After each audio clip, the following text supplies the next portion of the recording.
So we're good to go, right? We're rolling. We'll just cut this board out. You hear me good? Testing 1, 2, 3. Good. Everybody good? Everybody good?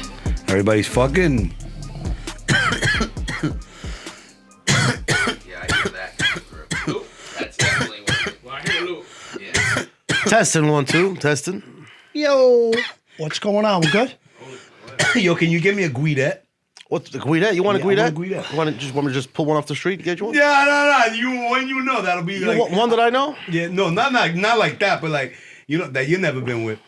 And you know that she gets down with Ricans. Yeah. I know one that's Oh, I know plenty of them. one that's got the Big Joe stamp, Big Joe endorsed. The Big Show Yeah, endorsed? thank you, brother. I really appreciate you appreciate being you, on the Joe. show Appreciate tonight, you man. having me, man. Usually I don't dress up like that, but I know you usually dress up, so You know, I wanted feel you to feel at underdressed. home. You know, I feel underdressed. I just wore a dress shirt. I didn't get the whole blazer thing, you know? It's I all didn't right. You I look got it handsome. all I for love you. your shoes, brother. Thank you. Let's get They're it. suede, yeah. Yo, get a shot of the shoes, yeah. Somebody. What di belle scarpe. Hey.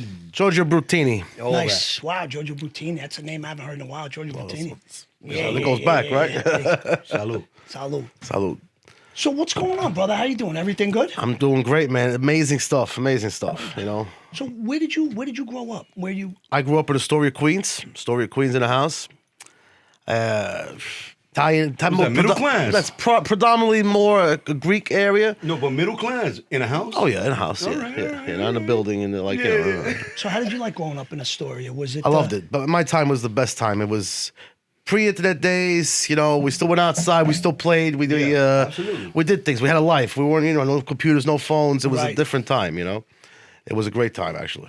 Absolutely. You know? Year, without saying the year you were born, but like let's throw a number on it. Like not You don't want me to tell you I was born 1983? 83. Oh, 83, we're cousins. We're cousins. Forget about it. It's not a secret. It's not a secret, but So I feel you on what you said. Like we used to go outside, fuck around, play. Yeah, man, we used to do things, catch you know? a kiss with the girls.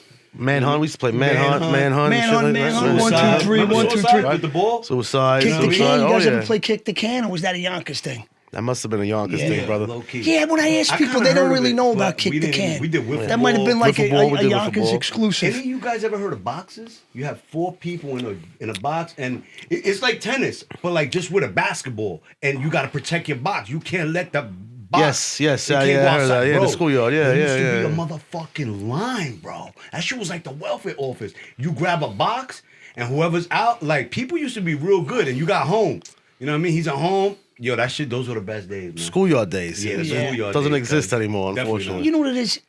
It's a combination of a couple things. Not only was, just the times that we were growing up, just a better time to grow up, but also a lot less was expected of us. We were kids. yeah, it was It's simple. like there was so much margin for error. We could make mistakes. Right. He's a kid, he'll learn. Right. But now we're not kids. And, now they don't say he'll learn. We should have learned by now. You better know what I believe mean? it. Yeah. So growing up, did you have both of your parents? Yes, thank God. I had great parents. Actually, my father actually recently passed away this year. Passed away in Joe, January. I'm so sorry to hear that. But growing up, they were great. You know, my mother's great. She's like, she's an angel. My mother. She's got me in a lot, out of a lot of trouble. You know, typical Italian mother. Her son could do no wrong. You know. Yeah. So, and now she's doing the same thing with my son. My My son's 11 mother's years typical old. Italian mother, but her son can do wrong. She automatically assumes if we have company's house and all the grown-ups are in one room and then all the kids are in another room and they hear the fucking commotion and everything, but my mother knows it's Lilo or Vincenzo. It's one of them. One of them, it's right? not anybody else's kid. It's my kid. So I'm sorry to hear that about your dad, how did he pass? Yeah, cancer. Yeah. Was he fighting it for a long time? No, actually, he was diagnosed in Christmas of the 2023, and he passed away January 20th. So it was not even about a month. Wow. Yeah, that's how fast. If you don't mind me asking, what kind of cancer was it? I believe it was pancreatic cancer. Yeah, stomach cancer. But then again, the doctor said it was an unknown. Yeah, guys keep taking the fucking vaccine. Yeah. He took unfortunately, I never took the vaccine. He took the vaccine. A lot of people that are taking the vaccine. I don't know if I should be saying that or not. No, you say what you I don't know. want. I don't know if the government's going to come after me. So I didn't take the vaccine. You represent yourself the way you want to Listen, represent. right. But you know what they say? Pancreatic cancer is the most deadly form of cancer. and fast. You go fast. Well, because you know what it is?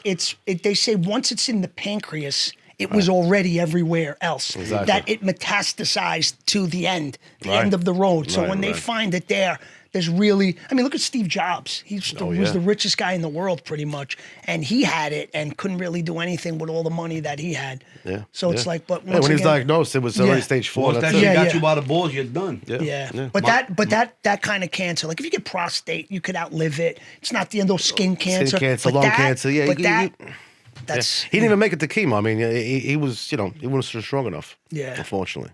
Yeah. What were you gonna say, Lou? No, I was gonna say I had an aunt who passed away from cancer, man. Most beautifulest lady in the world, bro. And I went to see her in the hospital, brother. She was gone, bro. Yeah, And it got her. Yo, bro.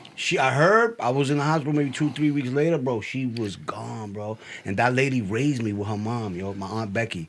And I seen what that shit does to families, bro. Crazy. Cancer is no fucking joke, dude. Yeah, it's a fucked up disease. So, Joe, let me ask you this then. Talk to me. Obviously you just lost a very dear loved one, your father. I did. Okay? The patriarch of your family die and succumb to cancer. Right. I know you're a smoker. I know you smoke cigarettes. I do. Is that ever a concern of yours now after seeing It is. firsthand Of what course it happened is. to your Of course dad? it is. Especially being overweight and smoking. It's just, the doctors, when I go to the doctor's office, they love me. They keep coming back. I love It works this if you motherfucker. work. But eventually I got to quit. My son's 11 years old. He goes, Daddy, when are you going to quit? I said, when I'm ready. Don't worry about what I'm doing. Yeah, but you know what? He can't. There's no better time to be ready to stop doing that than right this fucking second. I know it's like, the way I look at smoking, it's a whole habit. And the way that you overcome the habit is you break it down piece by piece. I was successful twice. I don't smoke anymore. I was successful twice to stop smoking. Right. I did it because the way I did it was I went after, I asked myself, what cigarette do you want the most? And that's the one in the morning, right? Because your body didn't have all that nicotine for all those hours. Right. So when you get up, your body's like craving that cigarette, okay? So when you give into that and you smoke, as soon as you make that addiction stronger and stronger, and you keep teaching your body and reaffirming what it already knows, that it's this addicted to cigarettes, right? But if you wake up, right? This is the way I did it. I wake up at 8:30. I don't smoke my first cigarette until 9:30. So little by little, I'm already slowly but surely breaking that habit because I wanted it at 8:30. You're not going to go crazy psychologically and mentally because in an hour you're going to have it. So you go do other things. Maybe go cook or go do whatever. Go take a shit. Whatever you got to do. Go kill an hour. But what if you smoke while you're taking a shit? Well, that's the way you do That's it. really- But you gotta change that. you don't have to smoke, but you have to shit. So, It's crazy. It's crazy. but you know what I mean? So that's I the get you. thing. No, I Go get to, you.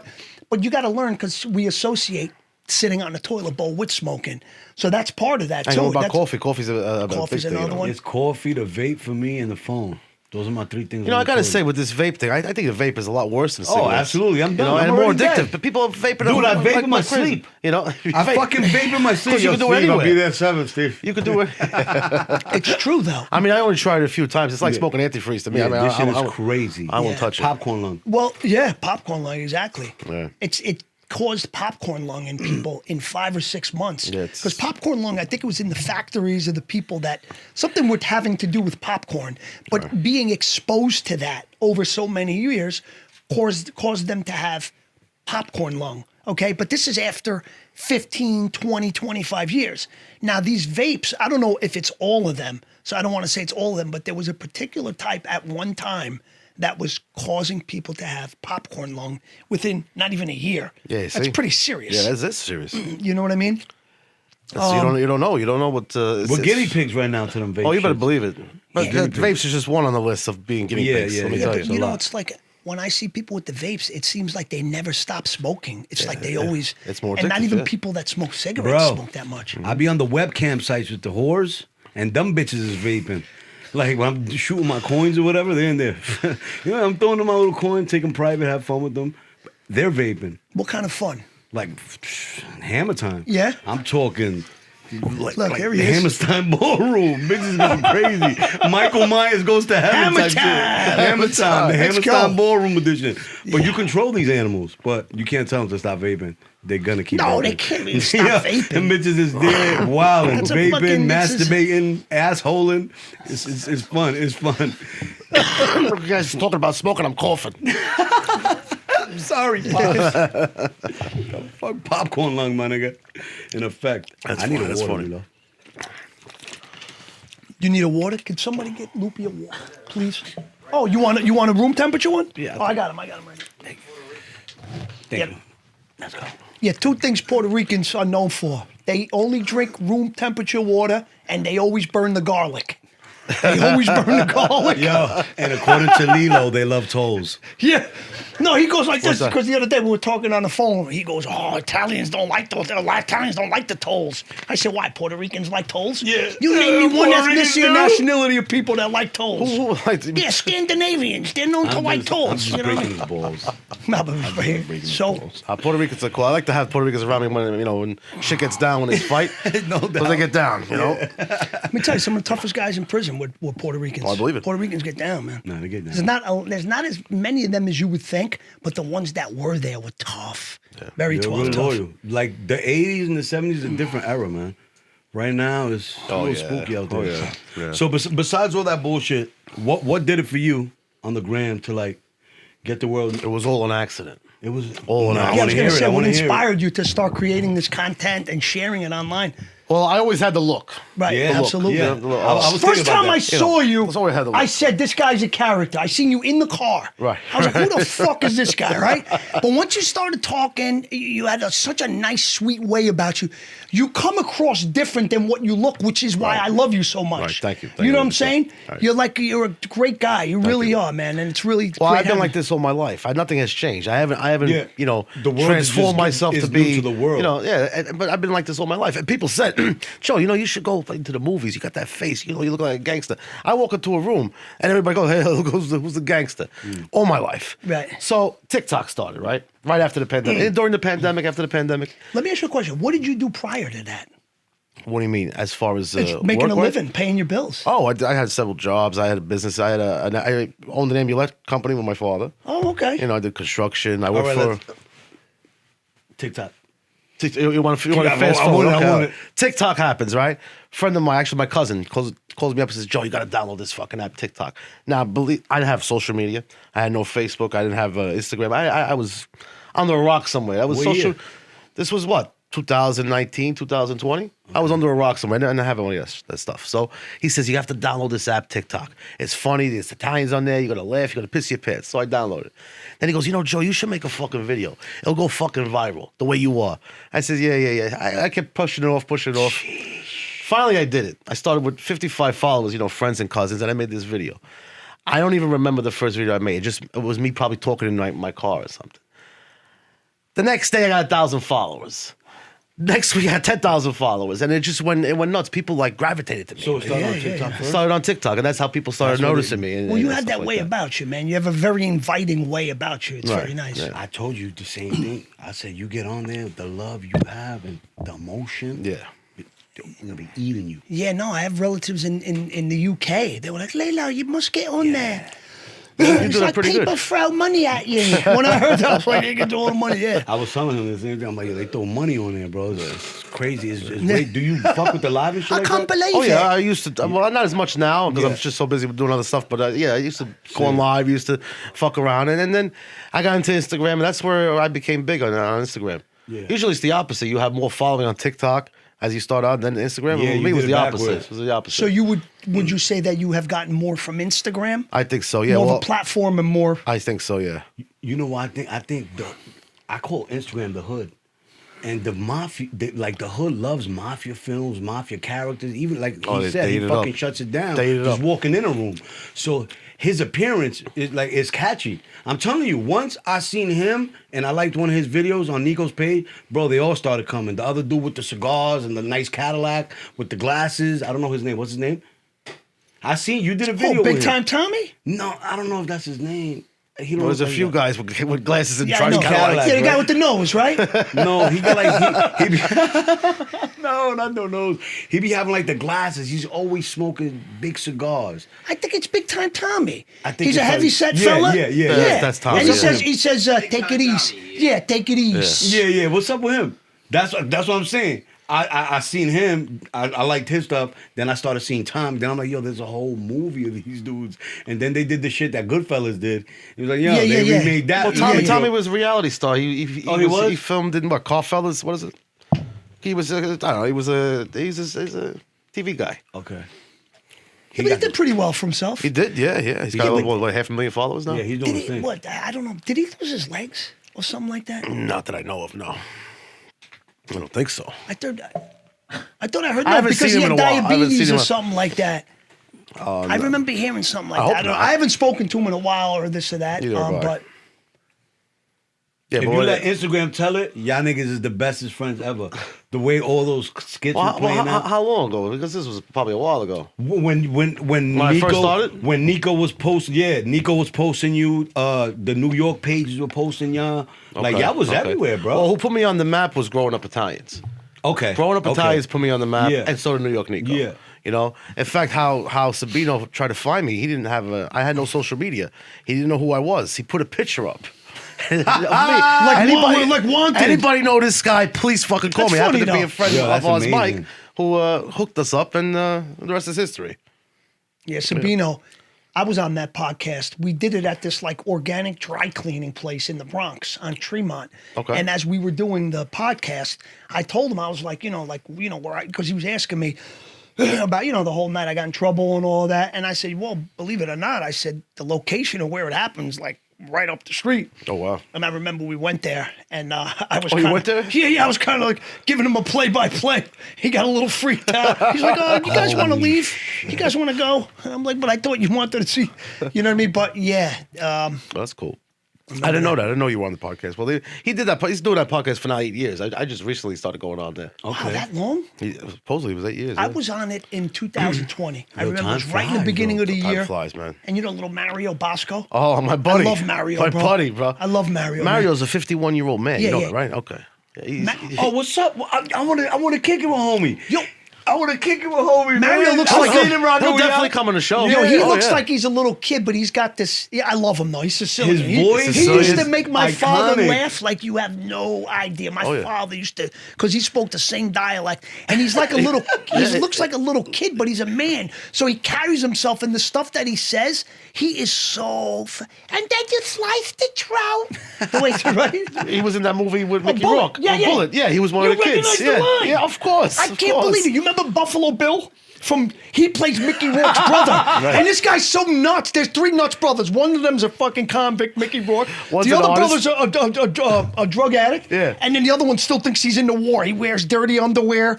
And he's like it's the best. Yeah. And he's got all these young kids that he's training. Like he still thinks he's in the war. He has the Yeah. whole house bugged.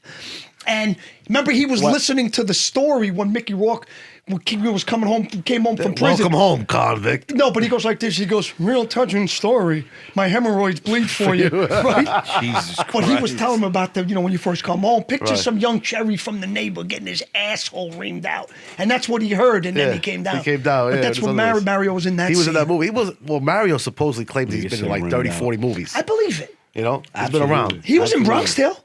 He was in Bronx He Tale? was in Bronx Tale. He read for Calogero. He read No for shit. Crazy Mario. I didn't know. Really? If you watch the Bronx Tale, you remember the scene when the kid's doing the confession? Okay. When he comes out, Mario's waiting right there to be the next do one the to go in. Really? Yeah, I mean, it was pretty much an extra role. Okay. But Mario's, He was outside though. yeah. Oh, he was outside. Yeah, no. He's because you know what it is?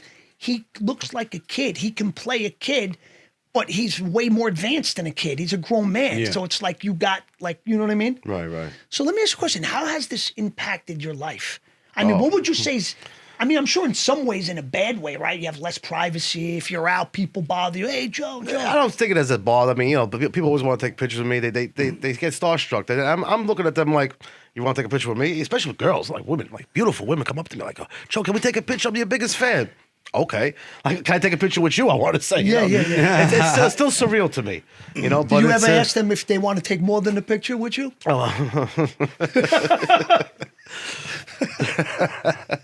Want to get a room? I mean, it's been. I'll tell you, it's been a roller coaster. That's for sure. It's been a roller coaster. But I got a couple of Puerto Ricans and Italian babies running around out in fact, I'm there. going to meet someone in Jersey tonight around 7:00. Oh, really? Is there a good liquor store around here? I have to buy a bottle of wine or something. We got a wine for you already. Go with that one. That's what it got. It's Yo, all right, tell it's them, good. Steve. We got the wine Because for you. you know, bella bottiglia. you know, Yeah. You actually got That's for you, too, baby. We got two I of them. appreciate that. Appreciate that.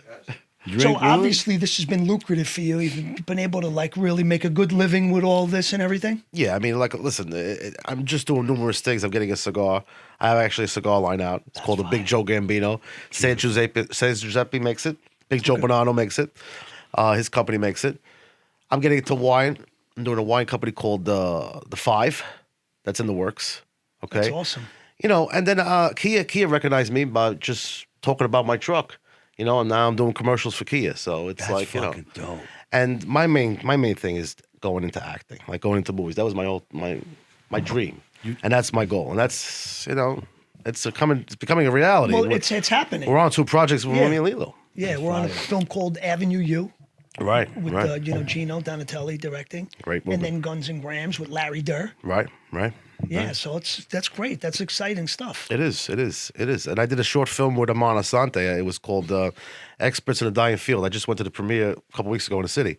It was a short film, but a short film, as you know, they film like it's a real film. Like, you know, Right. it's the whole camera thing and, you know, the makeup and all that stuff.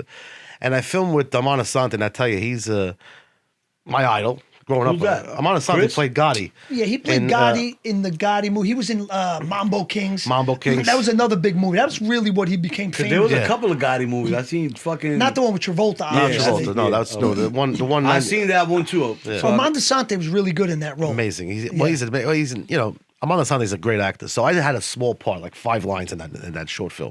He got up and applauded for me. To have Amon Asante applaud for me, it was definitely surreal. Like I had to pinch myself. It was an It's amazing great that feeling. you're that humble too, man. Yeah. yeah, you're a humble Really, you dude, go a man. long That's way dope. like that, brother. Like keep it I like that. appreciate it. Yeah, it was Appreciate great working. You So know? what do you do now? Like, what do you do? All right, do you have a manager and an agent in acting, for acting? I have someone that takes care of my management, and we're slowly working to a professional agent to get me into. I don't have my SAG yet. I'm getting into SAG. Okay. After probably these 2 projects, I'll have SAG. Well, yeah, if you have, because is Avenue U is SAG. It is SAG, and, yes. And Larry Durr's film, Guns and Grams, is SAG, because I Right. had to fill out some paperwork. So I Correct. know for a fact. All right. If you have a speaking line in a SAG project, or if you collect enough vouchers, even when you do background work, you'll be eligible for the union. Oh yeah, to. yeah. I did my first movie I was in. Is called Judge No Book. It was Chris Mamondo directed it. I know If you Chris. Yeah. Chris, good guy. Great guy. Yeah, yeah. And I played Jimmy the plumber in that movie, and I have a few lines in that one. So that could have got me a SAG right there. Who's Chris? He's a bald-headed guy. He's just very sweetheart. He's just so nice to everyone.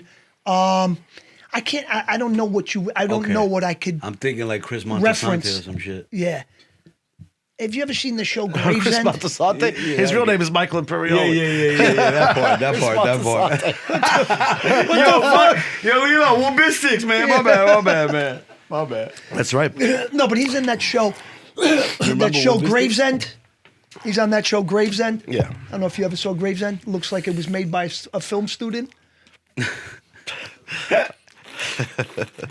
Well, But he's on that. season 1 was filmed during the pandemic. Yeah. Season 2 was a little different. You had Dice Clay in there. You had a Yeah, few yeah. good actors in there. Yeah. And he even got because of the pandemic, he got the cover of the TV Guide. Oh yeah. That show was on the cover of the TV Guide. And it was because of the pandemic, because there was nothing else out there. Right, But right. but listen, whatever it is, it worked for him. And the timing worked out perfectly for him. And he got the cover of the TV Guide. So that to me is an And accomplishment. that's You know? crazy because everybody was home at that time. So whoever had that Everybody TV was home. Whoever had that cover, they were super lit, tuned in. So now that you see that your dream is becoming a reality as an actor, Yeah. do you obviously take it more serious where you learn, maybe you read books about acting and you really want to hone in on your craft? Oh, absolutely, absolutely. I mean, besides having the look and the Instagram social media experience, I definitely want to take acting classes. I want to really go full force with it. 100%. I do take it very seriously. I think TV's definitely missing more mafia shit. What you think it is that they ran out of shit to talk about with the mafia? I just think that, Like all the TV shows. okay, you know what it is? movies? First of all, I think why people like mob films so much. Oh, and series? what just in general, why Yeah. mob films have been so loved by people from everywhere Right. for so long is because these characters, like these gangsters, they do things that your ordinary man wouldn't do. They just, not to say they wouldn't have the courage, or maybe they just wouldn't do it because they have families or whatever. Right. But sometimes deep inside, they do want to do those things. And I just think not going to bring themselves to doing it because, like I said, they have families, they have different goals in life. And I think these films are so popular because your average person can live vicariously through these characters. You know, just like Stallone, just like what's his name, Eddie Murphy. You see when he talks about you Rocco, when an Italian comes out of watching the movie Rocky, how they get all hyped and they yeah. want to beat everybody Oh, up that's because amazing. they're living vicariously through Stallone Right. and his character Rocky. So they come out, and that's why these guys watch gangster movies, and next thing you know, they got the suit on, the sport jacket, and that's why But you know what it is? I just think if you're gonna make movies about the mob, I just think it was way more exciting back in the day. Like if you were to make a movie about the mob today, it wouldn't really. There's not really much you can show because they don't really kill people anymore. Because there's so much technology. No one's afraid to rat. Everybody's got a fucking phone on them. Okay? It's a whole different time. You know, It's it's like different. crazy now because like if somebody gets killed or a wise guy does something, it's so many people, like now with social media, you go on social media later on that night, you'll know why he was killed, who he was killed by, what family. So it's just like, it's so tough How about if we go to be one of those How about guys. if we go in the past, like start in 1985? Do you think they can't even? No, 1985, it was rocking back Yeah. then. Oh yeah, the 80s and the 90s. So you think they still got more history that they could talk about? Because we need, like, as a consumer, we need some of that shit, bro. Yeah. We're dying out here. Yeah. Then they gave us that shit, Angels of Newark or some shit. No, like no, that. Many Saints of Newark. Many Saints Oh of yeah. Newark. Did you see it? I did see it. Yeah, it was tough to watch. It was tough You to know watch. what it is? It's not even. Listen. No. I don't want to talk. Listen. No, this no, is, I'm this not- is no, what I'm I not will saying say. nothing bad Now, I'm about going to actually give a compliment. Yeah. Right. Nigga said it was a tough watch. If it was a standalone piece and The Sopranos would never come out, then it would have been okay. Correct. But when you have not big shoes, when you have huge shoes to fill, like The Sopranos, that's arguably the best show ever made, right? Oh yeah, amazing. And then you watch this movie, it's like watching The Godfather 3 after seeing the first two. If it was a movie on its Right, own, it right, could have been right, okay. right. But now that you're trying to fill these shoes, it's very hard. The thing was, you brought Sopranos up.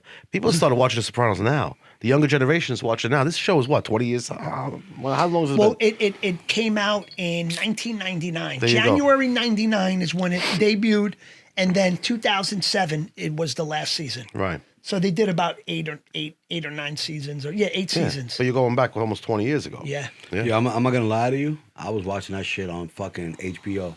I had the illegal box with the button. We was hip. The illegal In the box. Bronx. I'm out. We wasn't watching that shit leaking now. Even though I just watch it again. I told you, Wobistics, I love you. Yeah, Nigga yeah, had the yeah. curly fucking wave. Yeah. I watch that shit to this day. I'm a sick in the head because I watch East Down and Bound right through the whole week, and then I'll throw it right back on. Same thing with Seinfeld. I know everything backwards. Seinfeld. Sopranos. Which one's that with the baseball players? Yeah, I yeah. remember. That's such a weird. Yo, I can't believe out of all the shows, that's the one you. That's such a weird show. Yo, bro, that shit was real life. I can't believe I couldn't it. believe it when I first seen a little thing, a clip on it on Instagram. My boy was showing me. I was, yo, what is this? Is this real? He said, it absolutely is. Bro, I fell in love right there, brother. I became a fan right there. I got cable just for that because the illegal box was out already. Motherfucker was paying for that Sunday special. Like, that was my baby, man. Daniel McBride. But Cam told me he met him, allegedly. I don't want to throw Cam's business out there, but I'm gonna say this. He said Daniel McBride wasn't all that. He wasn't that nice. Because he was like, I love that fucking show. That was I my can't man. believe that. But you know the Many Saints of Newark. Do you know where the name came from? Why they called it that? the last name, Multisanti, many saints. Multisanti. Oh, wow. Yeah, okay. Of that's, Newark. That's right. Okay, the the last name. Multisantis of Newark. Right, So right. when I heard that play on words, I was like, wow, that's pretty brilliant. That's pretty cool. Oh, the structure of it. I was expecting something like, but like, you know, Who it could have dropped the been ball better. on that? I don't.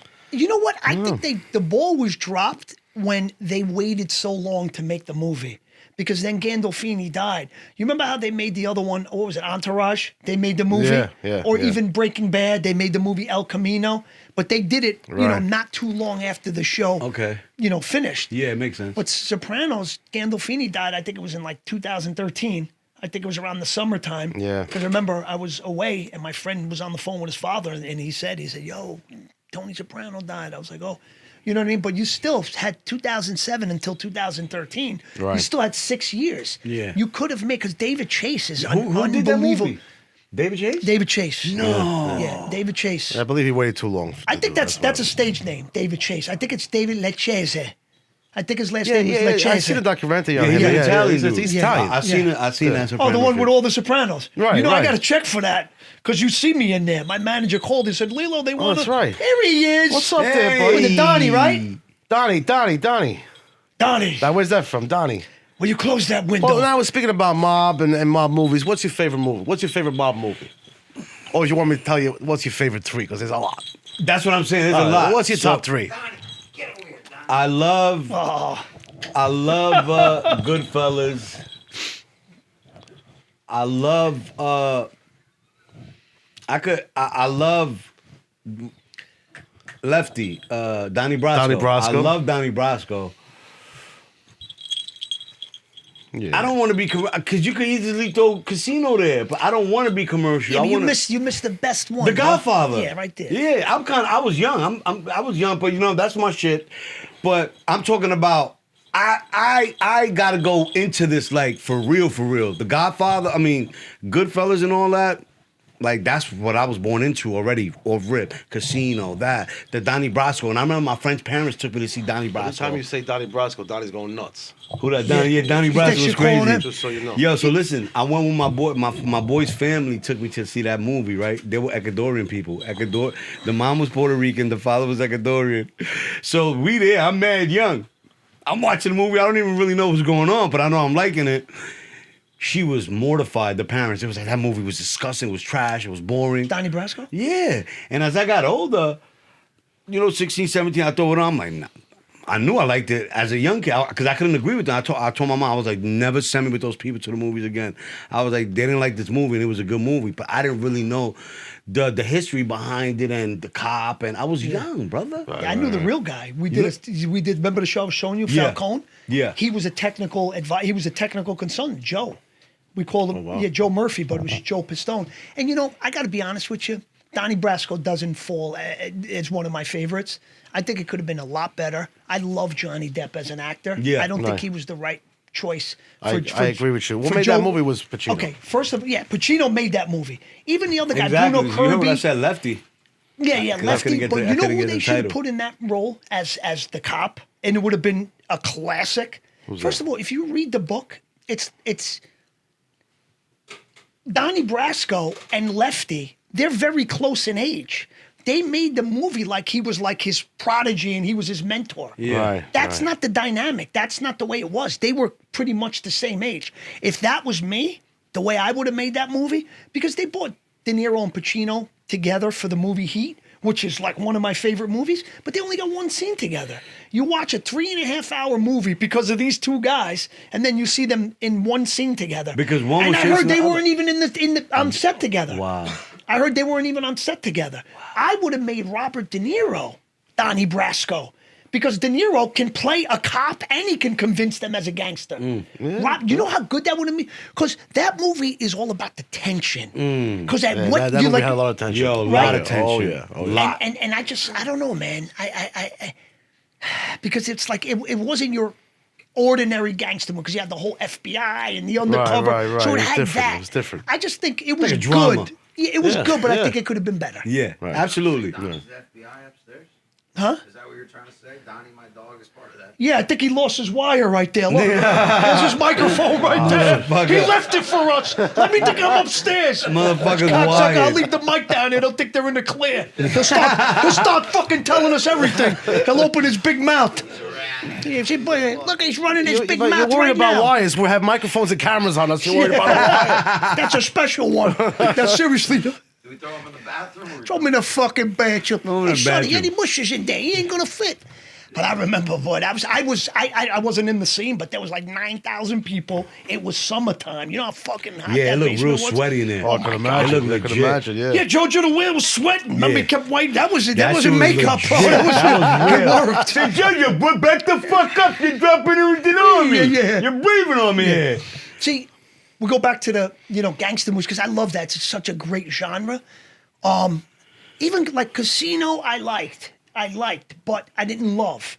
It was too drawn out. It was 3 hours and like 12 minutes. Right. And it was like to me, a diluted version of Goodfellas in the desert. Because Yes, it's I the can see same that, yeah. director, it's the same actors. I can see that. Everybody was good. I just think that it was too long. Where Goodfellas was like about 45 minutes shorter, and every scene counted. When you watch everything, Goodfellas, you never have to fast forward it. no. When I watch Casino, like some of the stuff with like That shit- with Sharon Stone being all junked out, I don't it's like just that too shit. much. I just Yeah, it's like I don't enough. like when his boy was sleeping with his wife. That shit, I don't like stuff like that. Oh yeah. I don't like stuff Well, that's like why that. he got killed. It was a You know, hard they watch. really whack you out for Yeah, for that. it was dirty. He was a fucking pig.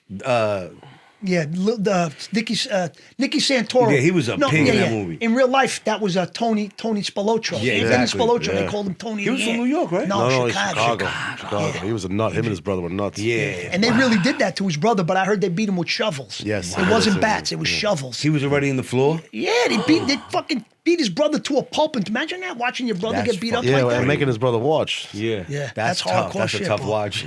That's a fucking And then tough you know watch you're gonna go right for you. after. Yeah, you know. That's a tough watch for you. I was like, you're next. Like Yeah. that's fucking tough. Yeah. But Yeah, but I would almost let them kill me and let my brother go, 100%. 100%. you know? If you're ever put in that situation. if that was on the table, after what my brother did to me this weekend, I'll definitely give him up. Yo, take him. Let me live. Let me Give me live. a shovel. Yeah, give me a shovel. I'll help you out, motherfucker. But he's a good guy. He's a good kid. He was only doing what's right. That's funny. So, do you ever I know as I started doing movies and stuff, and they started coming out, and I started acquiring fame, and people recognized me. Just instinctually, I started looking at people different, because now it's like, does this person like me for me, or does this person like what I can do for them? And what's going on in my life where they just want to ride my coattail. Do you Right. ever think about these things? I started to notice that with a few people, like because of my following and stuff like that. They tend to want to be always around me. They want to do things with me, but not because they want to just hang out with me. Because they want the clout. They want the thing, which is cool. I mean, yeah. fine. Listen, you want to listen. I was there once. This is still all new to me. You know, Right. and I'm just going. I'm riding it, baby. I'm riding it. Yeah. You know. Yeah, it's just like. But I get what you're saying. I understand what you're saying, and that's where you have to distinguish. You know, Gotta have that filter. who's going to be in your circle? Like, you know, who do you want in your circle? You know, And God forbid something bad happens, who's going to be there for me? right, which is Because very those important. are the real people. Yeah, Those are the real yeah. people in your life. So what else do you got going on? What do you plan on? What do you plan on? Do you have any plans? Like what do you want to parlay this into? Oh, definitely full blown acting. Yeah. Do you ever write? And I say this pretty much every interview. No, I don't. But I have ideas, and I heard that you go to certain writers and you give them their ideas, they could They're write taking you. that shit. They take it into a different level, man. Yeah. You know, and it's And they can take it for them too if you don't have the right protection on it. Yeah, well, no. that too. Yeah. Well, of Well, yeah, you course got to do get it that all copyrighted and all yeah. that. But that's what I want to do, and I don't only want to do mob movies. Like I was telling you one time Yeah, on the you wanna set, be Jimmy the Plumber. I want to do other things. You know, I think I could play all the roles. You know, I got a friend who said that. That's very talented. And I think so too. You know that the hardest part is being typecast and stereotyped as being the Italian, because I go through that as well. You know what I mean? Yeah, sure. And it's very hard. Like when you're speaking like a New Yorker your whole life, it's very hard to not speak that way. one piece of advice, like what I used to do to prepare for roles, because when we speak with an Italian American accent, we usually tend to cut words off. We don't say the word in its entirety, Right. which people that are speaking American, they pronounce every single word. They don't say coffee, they say coffee, chocolate. We give it a couple shortcuts. But Yeah, we take loose. one good way to try to like slowly but surely eliminate. First of all, you got to try to restrain yourself from speaking that way instead of saying coffee. But you know what you do? At night, just even get a magazine, whatever it is, and read out loud and pronounce all the words. Even if you got to sound funny, there's nobody there. Right, But you right. keep doing it. You do it a little bit every night, and then it just becomes like second nature. And that'll help. That'll help. Well, I was told in acting too, it's not so much what you say or how you speak, it's your mannerisms. It's the way you look, it's the way, you know, different things. I heard that's a big thing you would know in acting. Right, of course. Correct? Right, because you come across a certain way before you say anything. Right, right. And I have those mannerisms. They come second nature to me. Yeah. You know? Well, Italians tend to talk with their hands and stuff I like always that. talk with my hands, you know? It's like he put his hands I just tight. think that's New Yorkers, my brother. Yeah. I would A say lot of this. New Yorkers New talk York. with their hands. Even Yeah. that council lady, she be wilding. The AOC, she be wilding. Oh, my God. She's A man hilarious. Puerto Ricans She's be a wilding nut. with their hands. She's I so talk with my nuts. hands a lot, too. You seen the Yeah, hands. no, I guess you're right. But Italians are the most known Yo, for it. They're known for it. You They- guys set the trend, brother. Forget about it. You know what I mean? Y'all set the trend. See, one thing about Joe, I know, and I always enjoy seeing him, right? Yeah. But one thing I know about Joe is you get like a lot of Italian Americans, and it's great, they're fine, and everything's beautiful. But Joe's like actually very authentic Italian. I He am. speaks, he speaks I speak an Italian. Neapolitan dialect. I do these saying once a week, from my grandfather used to say. It's called Bonanima Nonna used to say, and I would say an old saying and then translate it in English, and people love it. They, you know what? Because I bring back a throwback, a nostalgic time that people want to see again. Right. And I have it in me, and Right. they love it. They gravitate to me. And that dialect is, when you said bonanima, what does that mean? Like good soul? Bonanima means like, it's a respectful way of talking about someone who Someone passed away. right. So I would say, if I want to talk about my father in Abladan, I would say, "Oh, bonanima padre mio," or "bonanima papa mia," or if I'm talking about my grandparents, I would say, "Oh, bonanima nonna mia." It's a respect thing, like you're saying. Bonanima, Bonanima. anima is soul. It's soul, like So bonanima means good good soul. The good soul The good has soul- passed. Yeah. It's giving them a respect thing, like not just saying, "Oh, Yeah. my grandfather or my father." It's a respect. So basically it's saying the good I soul know. that has passed my dad. Bonanima, that's what it means. Yeah, Yeah. bonanima papà, okay. quando ha visto che lui aiuta, ma most io stai parlando calabrese. I'm speaking calabrese now, but the way he speaks, like there's very different dialects. Very. Like he's from Napoli, right? He's Napolitan, right? Neapolitan. So like if they would say, put it up there, in his dialect, they would say, mettilo langop. And then my mother's I hear dialect. Spanish in there. Yeah, then my mother's dialect, they calabrese from Cosenza, they would say, mettilo là sopra. Sicilian, my father would say, mettilo d'angapo. Capo. Yeah, it's different. And then Italians would say, mettilo là sopra.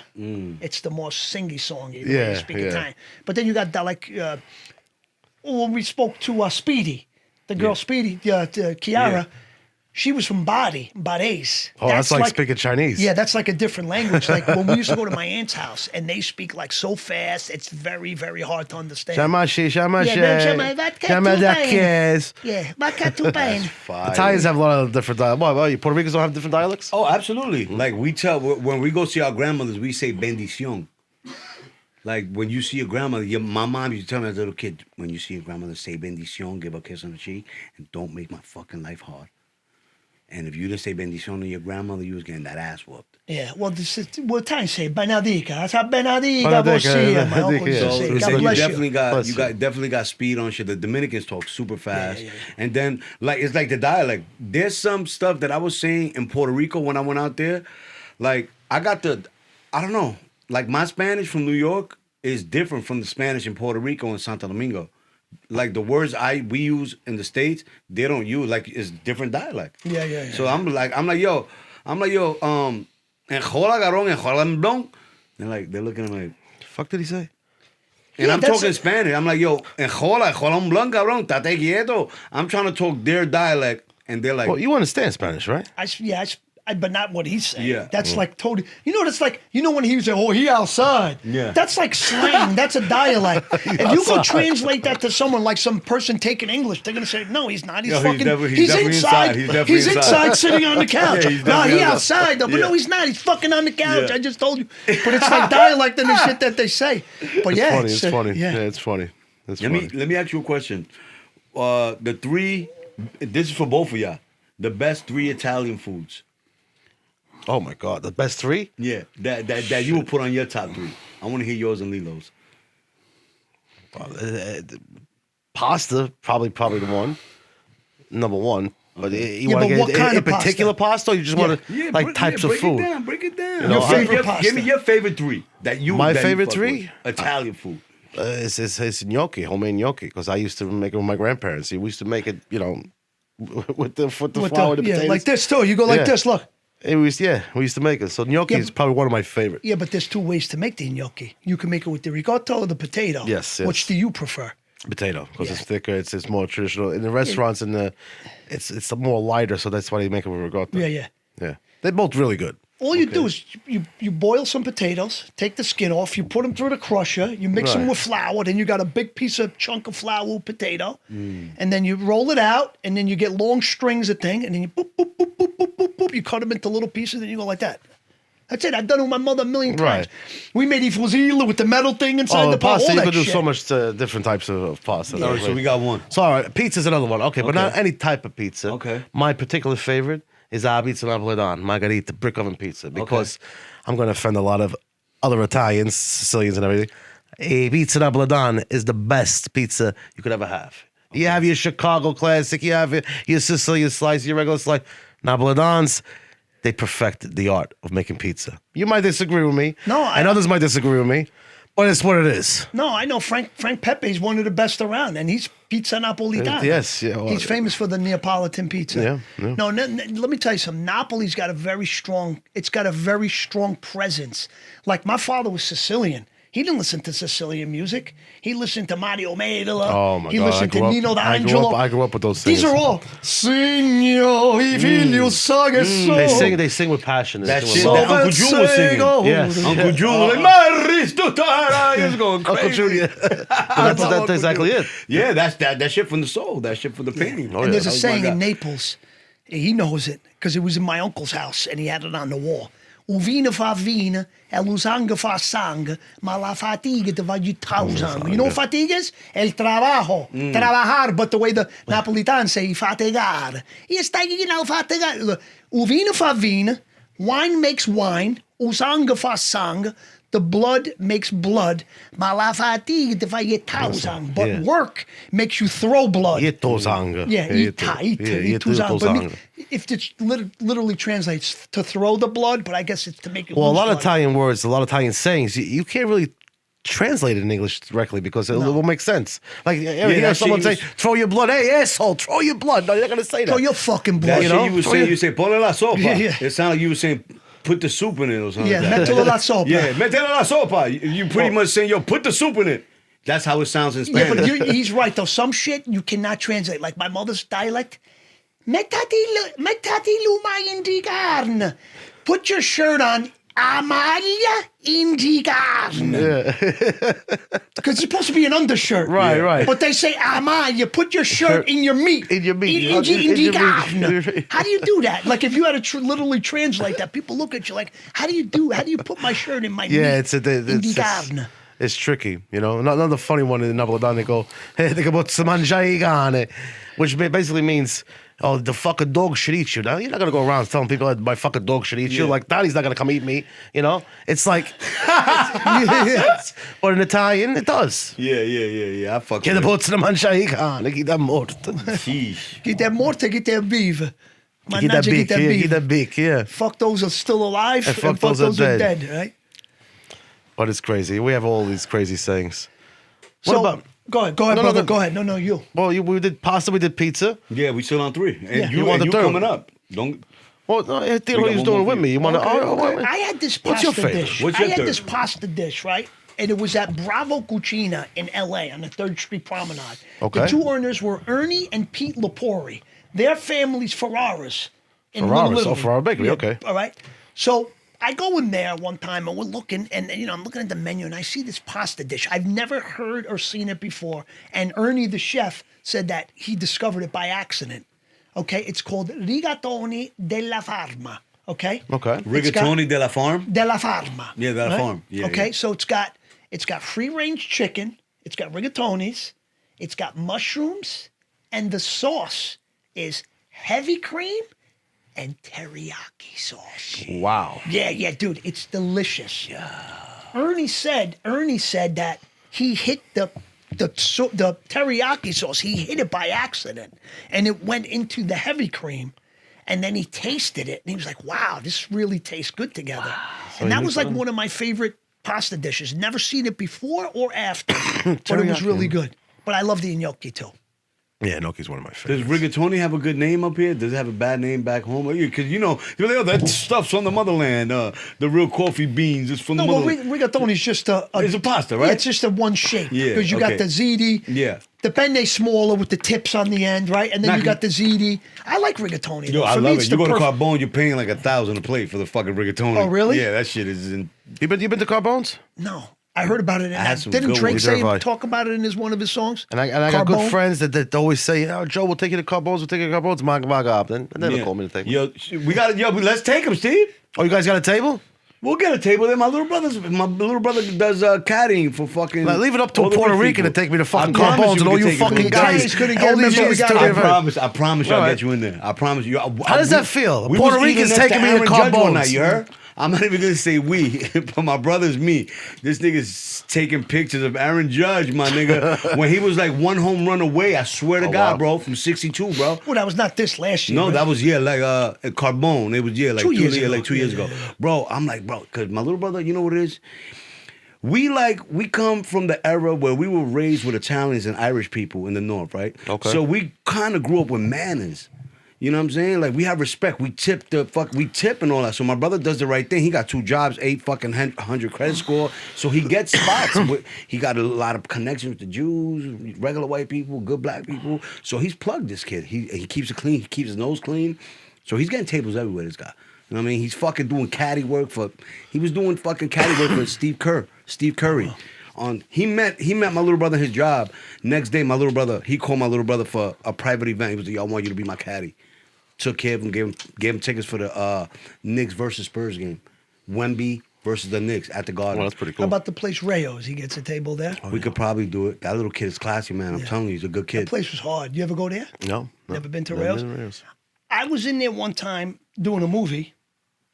Chucky Zito and me, we played chefs. Oh, yeah? Chuck Zito? Yeah. This was a long time ago. And then I was in there a couple summers ago. I didn't eat, and a few times I was outside. But you know Rails? Yeah, nigga. It's on Pleasant Avenue in like 114th in East Harlem.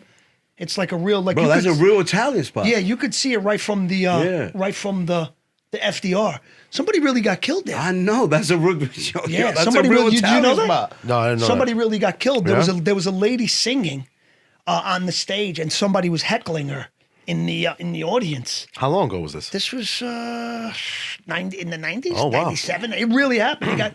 I think the guy's name was like Lump or something like Lump that. Lump. Yeah, and he killed the guy right in the place. Wow. Yeah. No heckling allowed. No You know? heckling allowed. Yeah, But- don't be laughing and get shot. So you want to talk about the food still, or No, we good, man. okay? So let me ask you a question. You know, like I know this is if you don't want to talk about it, we don't have to. But You could ask me anything you want, Lee. what happened with Joey Merlino? Joey Merlino was a good guy. I met him back in October of, I think, 2023. Went to saloons. Actually, William DeMeo and a whole bunch of Gravens guys took me to Philadelphia to meet Joey Merlino, stand-up guy, great dinner. And we were friends. We became friends. We would, talk about sports. I mean, besides being who he was, he was down to earth. He was a cool guy. He got twisted when I did a project with Michael Franchisi. Okay, now let me explain that. Like I did many times. This is all new to me. This whole acting thing, doing these different skits and projects. So Podcasts and everything. and podcasts, and having a microphone in my face. So Donnie. did I know who Franchisi was? Yes, I knew who he was. Did I know the extent of why these history. guys couldn't stand him? No, I did not. I didn't think he was on a level like you would say Sammy Gravano, right? So, of course, when Merlino found out I filmed a skit with Franchise, he went nuts. What the fuck's wrong with you? You're crazy. Which I understand. I get it. So I denounced what I did. I denounced Michael Franchise because I don't believe what he did, you know? And I told Joey that. Still don't want to hear it, you know? He goes, you fucking filmed with him? You're a fucking rat just like him. And he went on and on and on. But you have to understand, this is all new to me. I'm no fucking gangster, even though in some people's minds, they get confused. When they see me on film, they're like, this fucking guy, is he real fucking gangster? What is he doing with Franchise? I'm not. I'm an entertainer. I'm an actor. And I denounce Franchise. And I not denounce why, because you denounce because you're a gangster. I said, no, I didn't denounce because I'm a gangster. Because I didn't believe what he did. Okay? I didn't believe what he did. That's why I denounced him.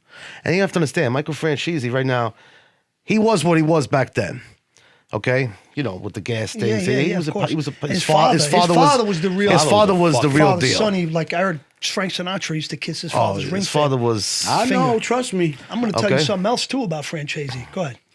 Well, Franchise right now, he's a celebrity. He's what's called a movie star. He lives out in California. He doesn't live in New York.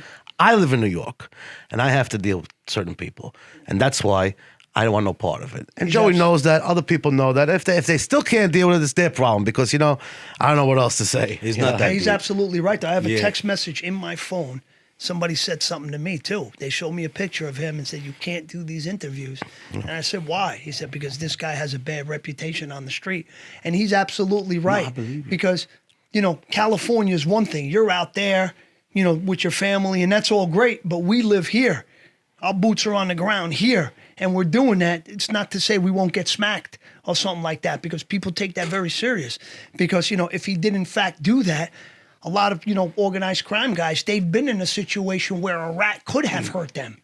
And it's this guy could have hurt me and hurt my family and put me away forever. Absolutely. You know what I'm saying? So, and I don't want to, I know we brought up Merlino's name, and I just want to make it clear that I have nothing. I have no problem with Joey, and Joey knows that. Yeah. And it is what it is at this point. Yo, Joey, I don't even know these niggas.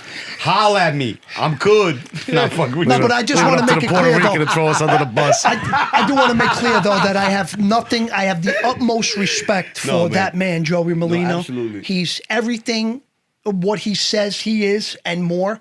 He's probably one of the realest of those guys in the history of that whole thing. And, I understand, he's on a podcast, but times change. People change. It's a different world out there. It's a different world. And people have to do what they have to do to Yeah. survive, man. Right. You're right. I got to pay bills, and they don't just go away because I don't want to do or live a certain lifestyle anymore. You know what I mean? It's like I got to make ends meet. So, you got to understand to a certain extent, It is what it is at this point, but it would bother me about the whole thing, too. I got to say it now that we're on the subject.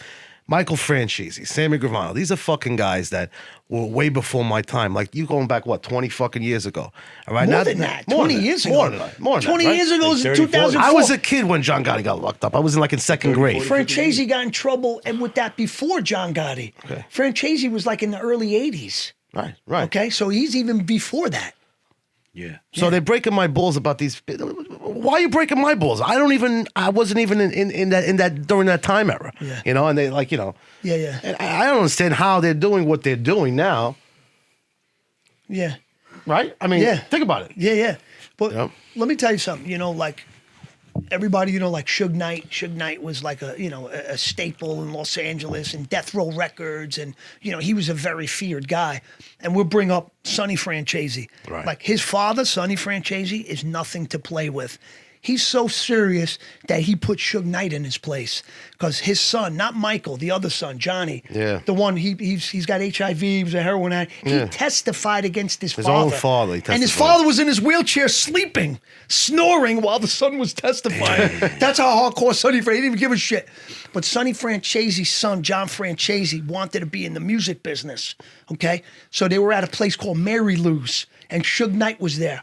And Sonny Franchise was in his 80s, bro. He's an old man. He don't give a fuck about Suge Knight. Suge Knight's nobody to that dude. He told Suge Knight, looked him, and I read it, and he looked him right in the eye, and he said, my son John wants to be in the music business, and you do not interfere. Well, I will give you a headache that a couple of Tylenol won't clear up. And I heard Suge Knight didn't say two fucking words. He just sat there and nodded his head, okay. And that's real shit. That's the kind of guy. Sonny Franchese died at like 104 years old. Out of those 104 years, he's probably spent like 70 years in jail. That's how serious that guy is. He was in jail. Like, when you say like Cosa Nostra, they should have his picture next to that in the dictionary. He was as serious as they get. You know what I mean? Yeah, definitely. I definitely seen a lot of interviews on him. Yeah, he was sick of his son at a point. Yeah, I met him like he was around. Did you ever meet Vinny Vella? Vinny Vella was the guy who played Artie. Remember, he had a heart attack in Casino. Yes. Vinny was my very close friend. I know his son He passed Vinny. away. He died of cancer. Right. He died of cancer. Yo, it's crazy. I seen him. I'm sorry. I seen him in Little Italy by Ferrara. That's where we used to hang out. Yeah. Yes. I know who he's talking Vinny about. came to see me when I was away too, and he was close to Sonny Franchese. And every Tuesday night, he used to have. It was different restaurants at different times, but it was always a place that had karaoke and good food. And we'd be there, it'd be girls, guys, every Tuesday night. And Sonny Franchese would be there. Right. And he was like in his fucking 80s. And even from behind, bro, he had a neck like Mike Tyson. It was like no neck. It went just like from head to shoulders. Wow. He was like that. He ended up coming home and shit? Yeah. That dude was shaking down pizzerias when he was 90. He was shaking down pizzerias and strip And they clubs paid, too. when he was 90. That's crazy, bro. Yeah, he was a gangster, So bro. so The Sopranos, that they were probably referring to him when the Sopranos characters was trying to shake down the people from Starbucks. And he was like, yo, bro, I can't give you nothing, bro. Everything's accounted for corporate. here. Like, Yeah. corporate America was coming to the hood. And back in the days, they used to shake down mom and pop spots. You did? So when the corporate America came in, that was Sonny Franchese. Yo, what's good? We're gonna fucking break the windows. We're gonna throw bricks through that. He's like, they got 1,000 stores, bro. 500,000. They think they care They're about not a gonna couple care of about a bricks. window. I Yeah. got loss prevention people coming. Loss prevention. I got loss prevention Nigga, people yo, come coming. counting for bees, bro. Sonny was wild, dog. He's a wild guy. That's how One you time say we that. had a conversation. He was, because I used to see him on Tuesday nights, and you could just see the energy, the vibe that he exudes. It's very stern, and it's very serious, and it's very matter of fact. What I need you to do for me, we need to find a screenwriter. I remember that's what he was telling me. I was like, whatever you want. Screenwriter? I'll get you 2 screenwriters. What else, Sonny? Whatever you want, man. Okay, all right. He was fucking stern, bro. Yeah. You could just He feel. wanted to do a movie on what? Yeah, he was just talking about we need to get a screenwriter and this and that, and blah, blah, blah. But I remember when he talked to me, he was very stern, and he was looking right at me, and it went fucking through me, dude. I was like, You said I could 90, feel at it. 90 I could still? feel my heart. Like, only a real guy like that. Right. Maybe because I already had this preconceived notion of what he was, but everything I thought he was that and more. His energy, it's like, wow. He was a special dude, Sonny Franchese. He was. You know, He was. Michael calls himself Franzese. That's not the way you say That's that not how name. you say it. That's not how you say it. It's not. It's Franchise. It's Franchise. Yeah, it's not. It's not Franzese. I know it's your name, but that's not the way it's pronounced. Right. Okay? You didn't make that name up. That name was before you. It's Franzese because you have the Z. My friend Vinny Abruzzese. His name's not Vinny Abruzzese. Yeah. It's Right. Vinny Abruzzese. A lot of people that have the last name Esposito. It's not Esposito. It's Esposito. Oh, you know what? You taught me something. Oh yeah. Man, G just taught this is son of my bitch. To my man G, Esposito. Esposito. Oh, okay. You know the last name Sollecito? Say that again. Sollecito. People would say Solicito, but the way it is Solecito. Solecito, because the C. Esposito. Say that again? Esposito. Esposito. Not Esposito. Or you know what? Esposito. But the way you're saying is like get married. Esposito. Well, that's what it means. Esposito. You know. Like Esposito. Get married, right? Right? Esposito. Esposito means get married. Yeah. Yeah. That shit sounds like deposit in Spanish. Deposita el dinero. Oh. Noi diciamo la stessa Opposite. cosa, no? Deposit. Deposito. I soldi. I soldi. I soldi. I soldi. I soldi. I denaro. I denaro. I soldi. A moneta. A lot of that Italian shit, it got Spanish in it too. You know what? Sicilians got more, like Italians, when they say, where are you born? They say, dove sei nato? Sicilians say, "Di uno nasciste." Like, Yes. donde tu naciste? Yeah. That sounds like, yo, donde tu Di naciste? uno in Spanish. nasciste. Di uno, from where Yeah. were you born? From where you were Di born, uno yeah. nasciste. They switch it. They Yeah. do it backwards. Yeah. You actually Yeah. it backwards. De uno naciste. Yeah, nasciste. Capisci? Yeah, got it. I'm learning good. Mama, I ain't get my GED, but I'm learning Italian, mama, so we Would- gonna be all right. Like, would you say like it happened overnight for you, where like fucking everything changed? Yeah, I would say I would. Well, like my personal life, you know, that hasn't changed. Like, you know, raising my son and dealing with my neighborhood. I still go to. I have a social club up my house, up the block from my house. You know, the guys like, oh yeah, he's a celebrity now, but they fuck around me. I'm still the same Joe that plays cards with them. Yeah. But like outside of that, it's different. More It's attention different. from women and everything. It's just different from everybody. Everybody gravitates to Big Joe. Everybody. Do you have a special someone in your life? I have a few. Okay, so not. You know, all right. Let's not skip that buckled down. question. I'm not married. That's what your question No, I is. I'm didn't. not Yeah, married. I didn't know if you're married, if you had a girl or. No, I have my son's mother, who's my son's mother. Okay, all right. You know. Shouts to Okay. son's mother. Thank you for making the son. Shout out to Michelle. Michelle, you know, she's the mother of my child, so she's number one. Hope she's watching this. Were you a She'll see Yankees fan? Would you upset that? Or you more Mets fan? No, I'm a Yankees fan. Yeah. I'm a Yankees. Even though I was, you know, Queens, Yeah. so I was. Well, I'm Shouts to Bronx. I you. should be a Mets. Yeah, you're the opposite. You're a big Met fan, and I was pissed. You know why I was pissed off? Because I wanted a Subway Series. I wanted to see the Yankees kick the shit out of the Mets. Nah, they wouldn't have. Come on, bro. You The guys Mets are gonna couldn't be good next year. They Nah, just the got Mets. Let me Jose tell you. Siri. Did you see the Mets? Like, there were games.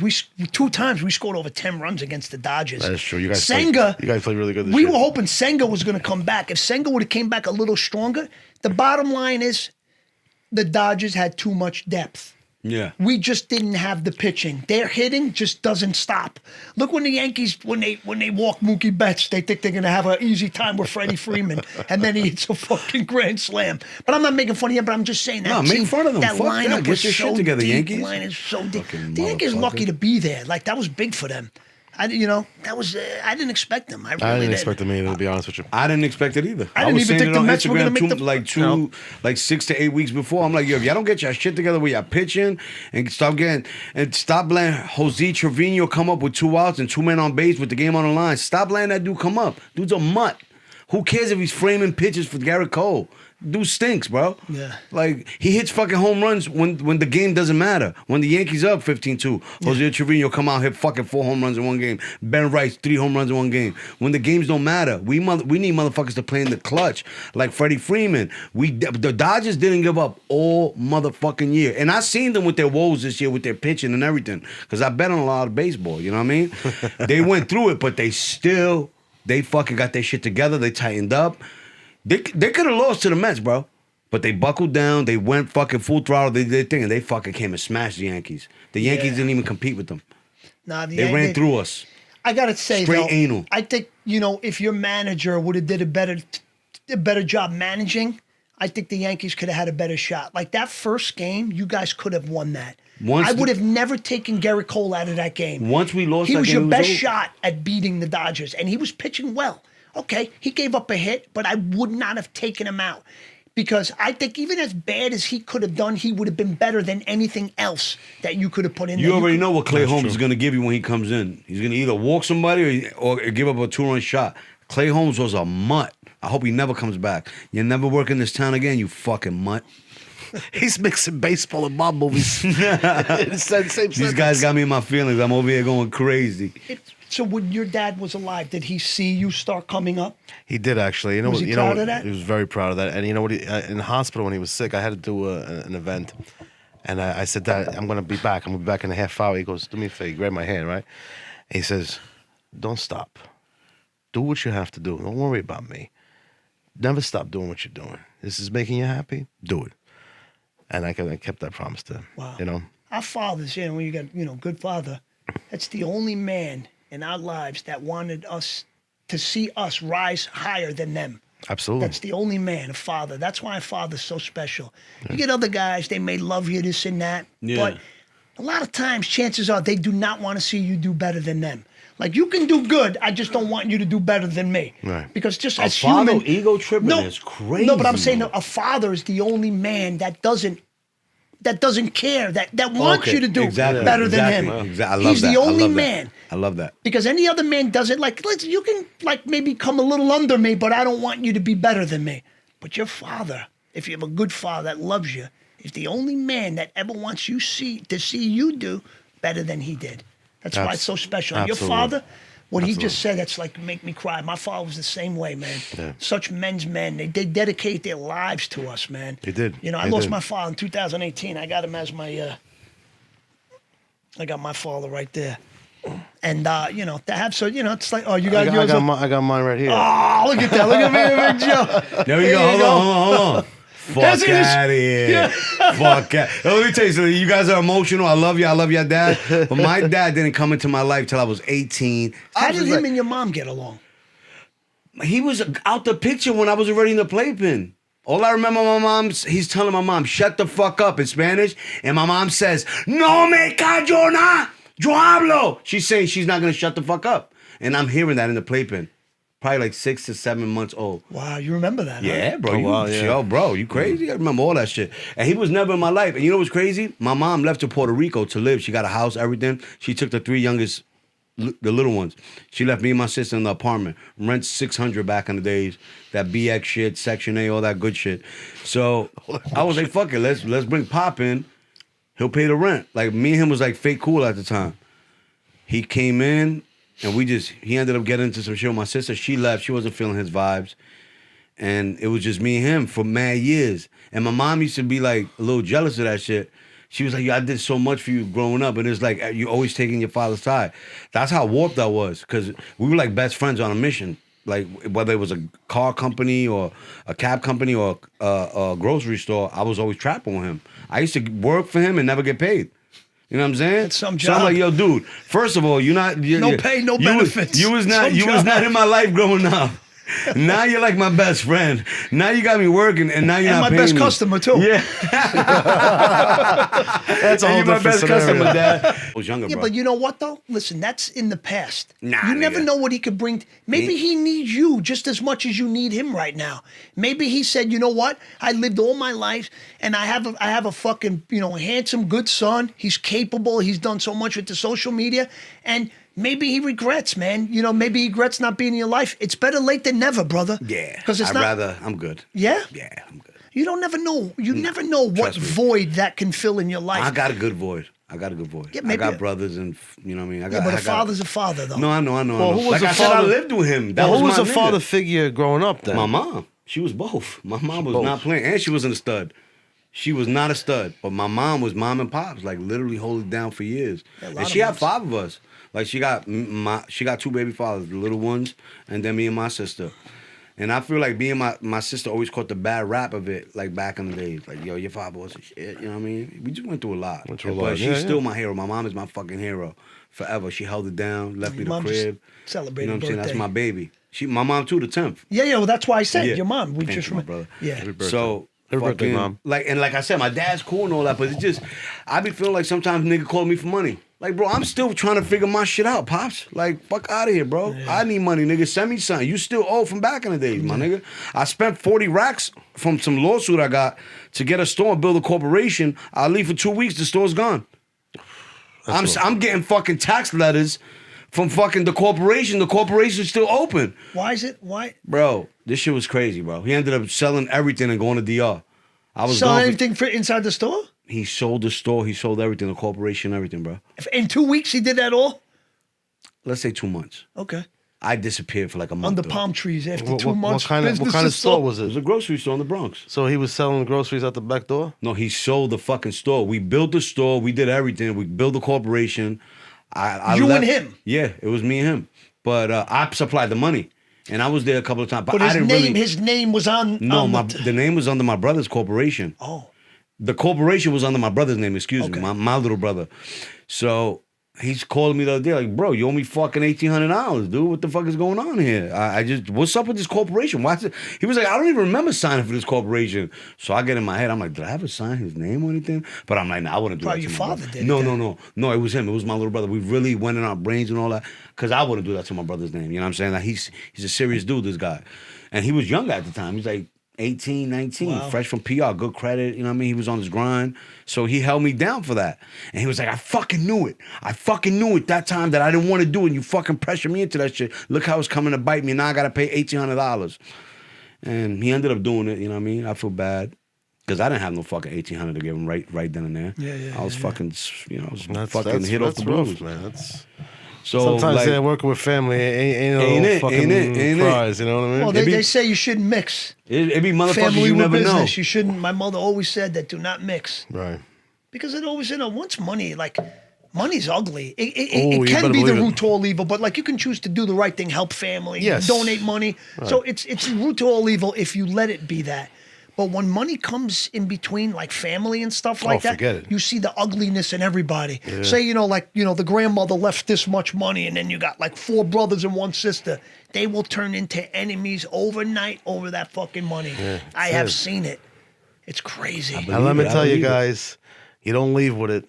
You No, I already you know don't that. leave with it, man. I went to go pick out me and my mother. We went to pick out the coffin for my father, and I didn't see no pockets.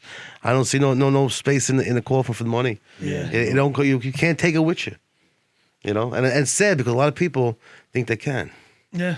You know, and it makes them a horrible They person. leaving that shit to a bunch of people who's probably gonna end up smoking wild crack with it and making the world the worst place. Yeah, but it's just like, when you have that mentality, right? Like you got these people with so much money, there's not enough time to spend all that money you have. Even if you spend this much every single day, you may live just like even be nice and give you this many more years. You're not ever going to spend that, and you're not taking it.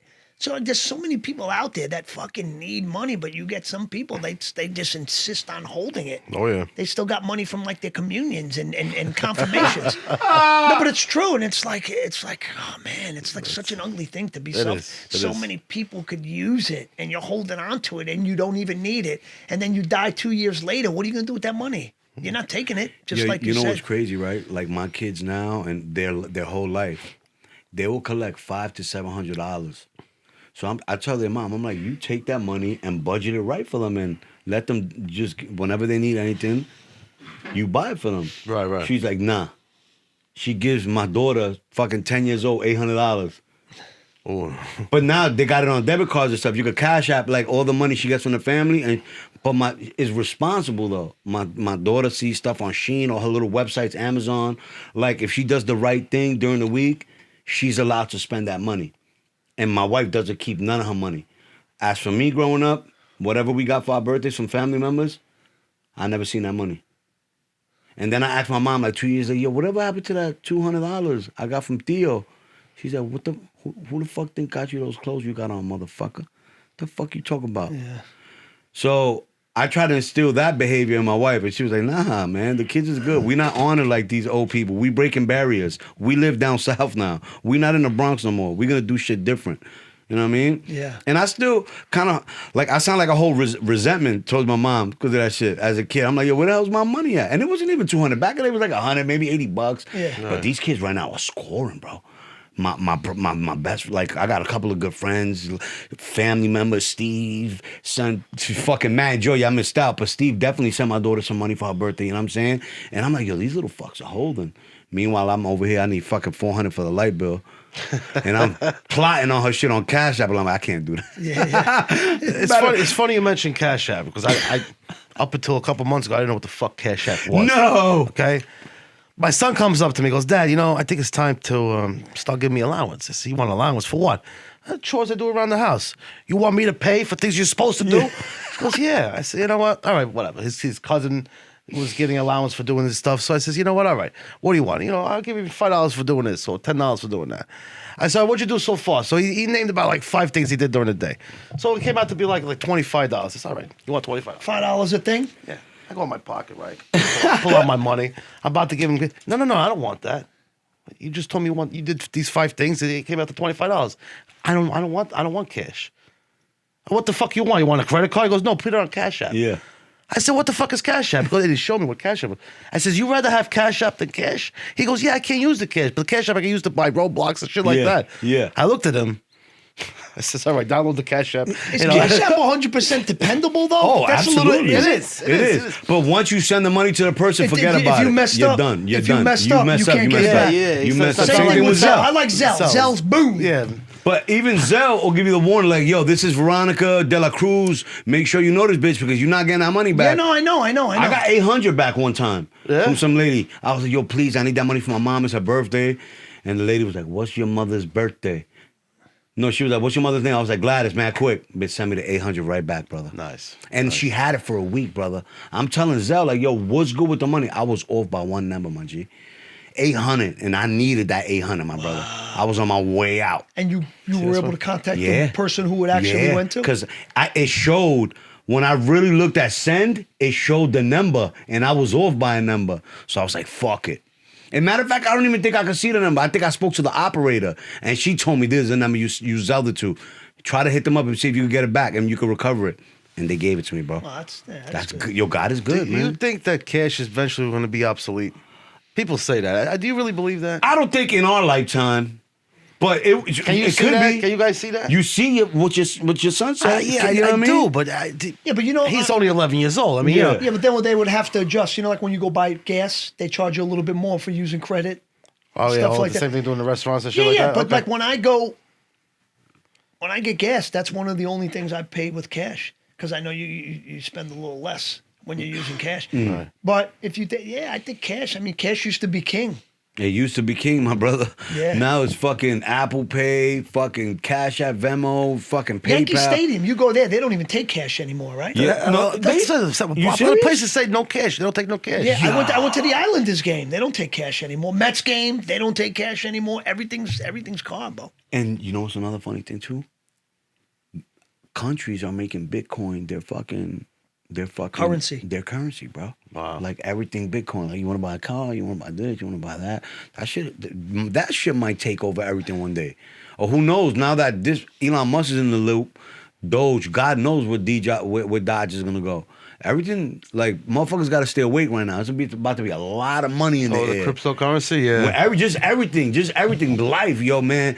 People get happy when Daddy Trump is around. Yeah, well now Elon Musk has got the lane to Yeah. fucking go He's and do got it. whatever Yeah, he wants. that's true. Bro, That's true. we He's a gonna get- brilliant man. You can't say Oh, anything No, about 100%. that. man. Guy's I a don't fucking- understand why so many people's mad at him. Like, Even his stuff, people get caught up with these politics. I watched Yeah, the too stuff much. that he was saying. He was just like saying something about casinos, just one little thing, but just like casinos, how they play on your psychology and the way there's no right angles, that everything's round and round. First, they pump all the oxygen, but just the way they structure the floor, it's never, because when you have to go in a right angle, you have to make the commitment to actually go.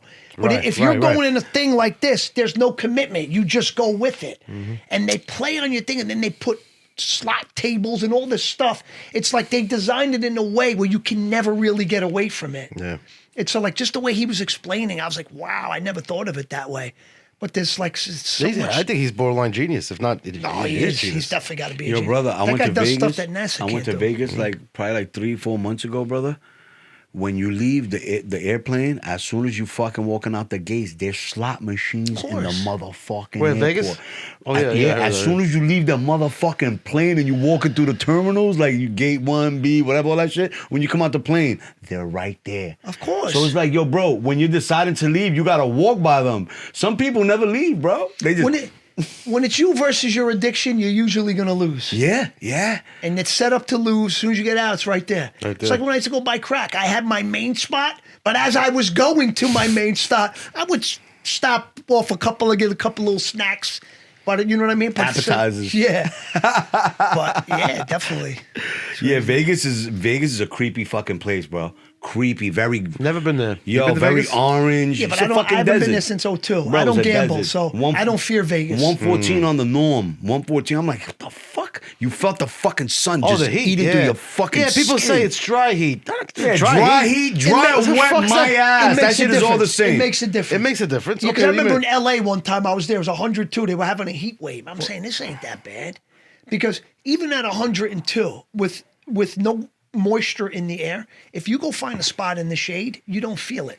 You're not going to feel that 100. It's not going to feel like 102.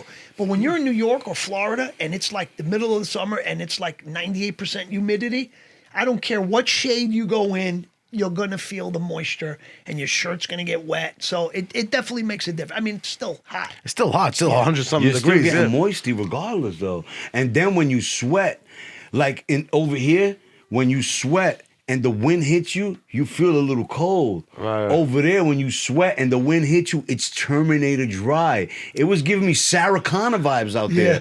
Yeah. It was really Sarah creepy in Vegas, Connor. bro. Sarah Like Connor. Sarah Connor, fucking Arnold Schwarzenegger, because they had a Come couple with of me if you scenes- want to live. Yeah, they got the place. There's a place in because I remember we went to Vegas and we drive back to LA. It's called Death Valley. It's supposedly the hottest part of the country. We were driving through there at like fucking 7:30 at night. It was like 118 degrees at 7:30. At nighttime? Yeah, Yeah, 7:30 that at shit night. is crazy. Death Valley is That's supposedly Valley. the, the fucking hottest wind, part the of the hot country. wind. wind. It's called Death That's Valley. when you get Yeah. the hot wind, Yeah. and you're like, "Oh, this is creepy." But look, there's great people out there, great hotels. I had a blast. I was with some good people. We had a blast out there. It was just the weather for me. That shit was a little creepy. When was this? This was probably like 3-4 months ago. I did a podcast with Jose Canseco. I did 10 episodes. Oh, that was out really? there? Yeah, that was in Vegas, bro. He was fucking trippy. Yeah. Jose Canseco was trippy as Yeah, I shit. like that. That caught my Yeah. eye because you got Jose Canseco. He's fucking Yeah. twitching out of his Yo, mind. he was Fucking twitching out of juiced his up. mind. He's still twitching, right? My boy who booked me always had love for me, so he was like, "Let me put you Yo. with this guy, see what's up." Yeah, but he had Jose Canseco challenge Aaron Judge to a home run contest. It wasn't Oh, yeah? me. It wasn't me. I didn't do it. It was he came once he came in the room, he was going ham.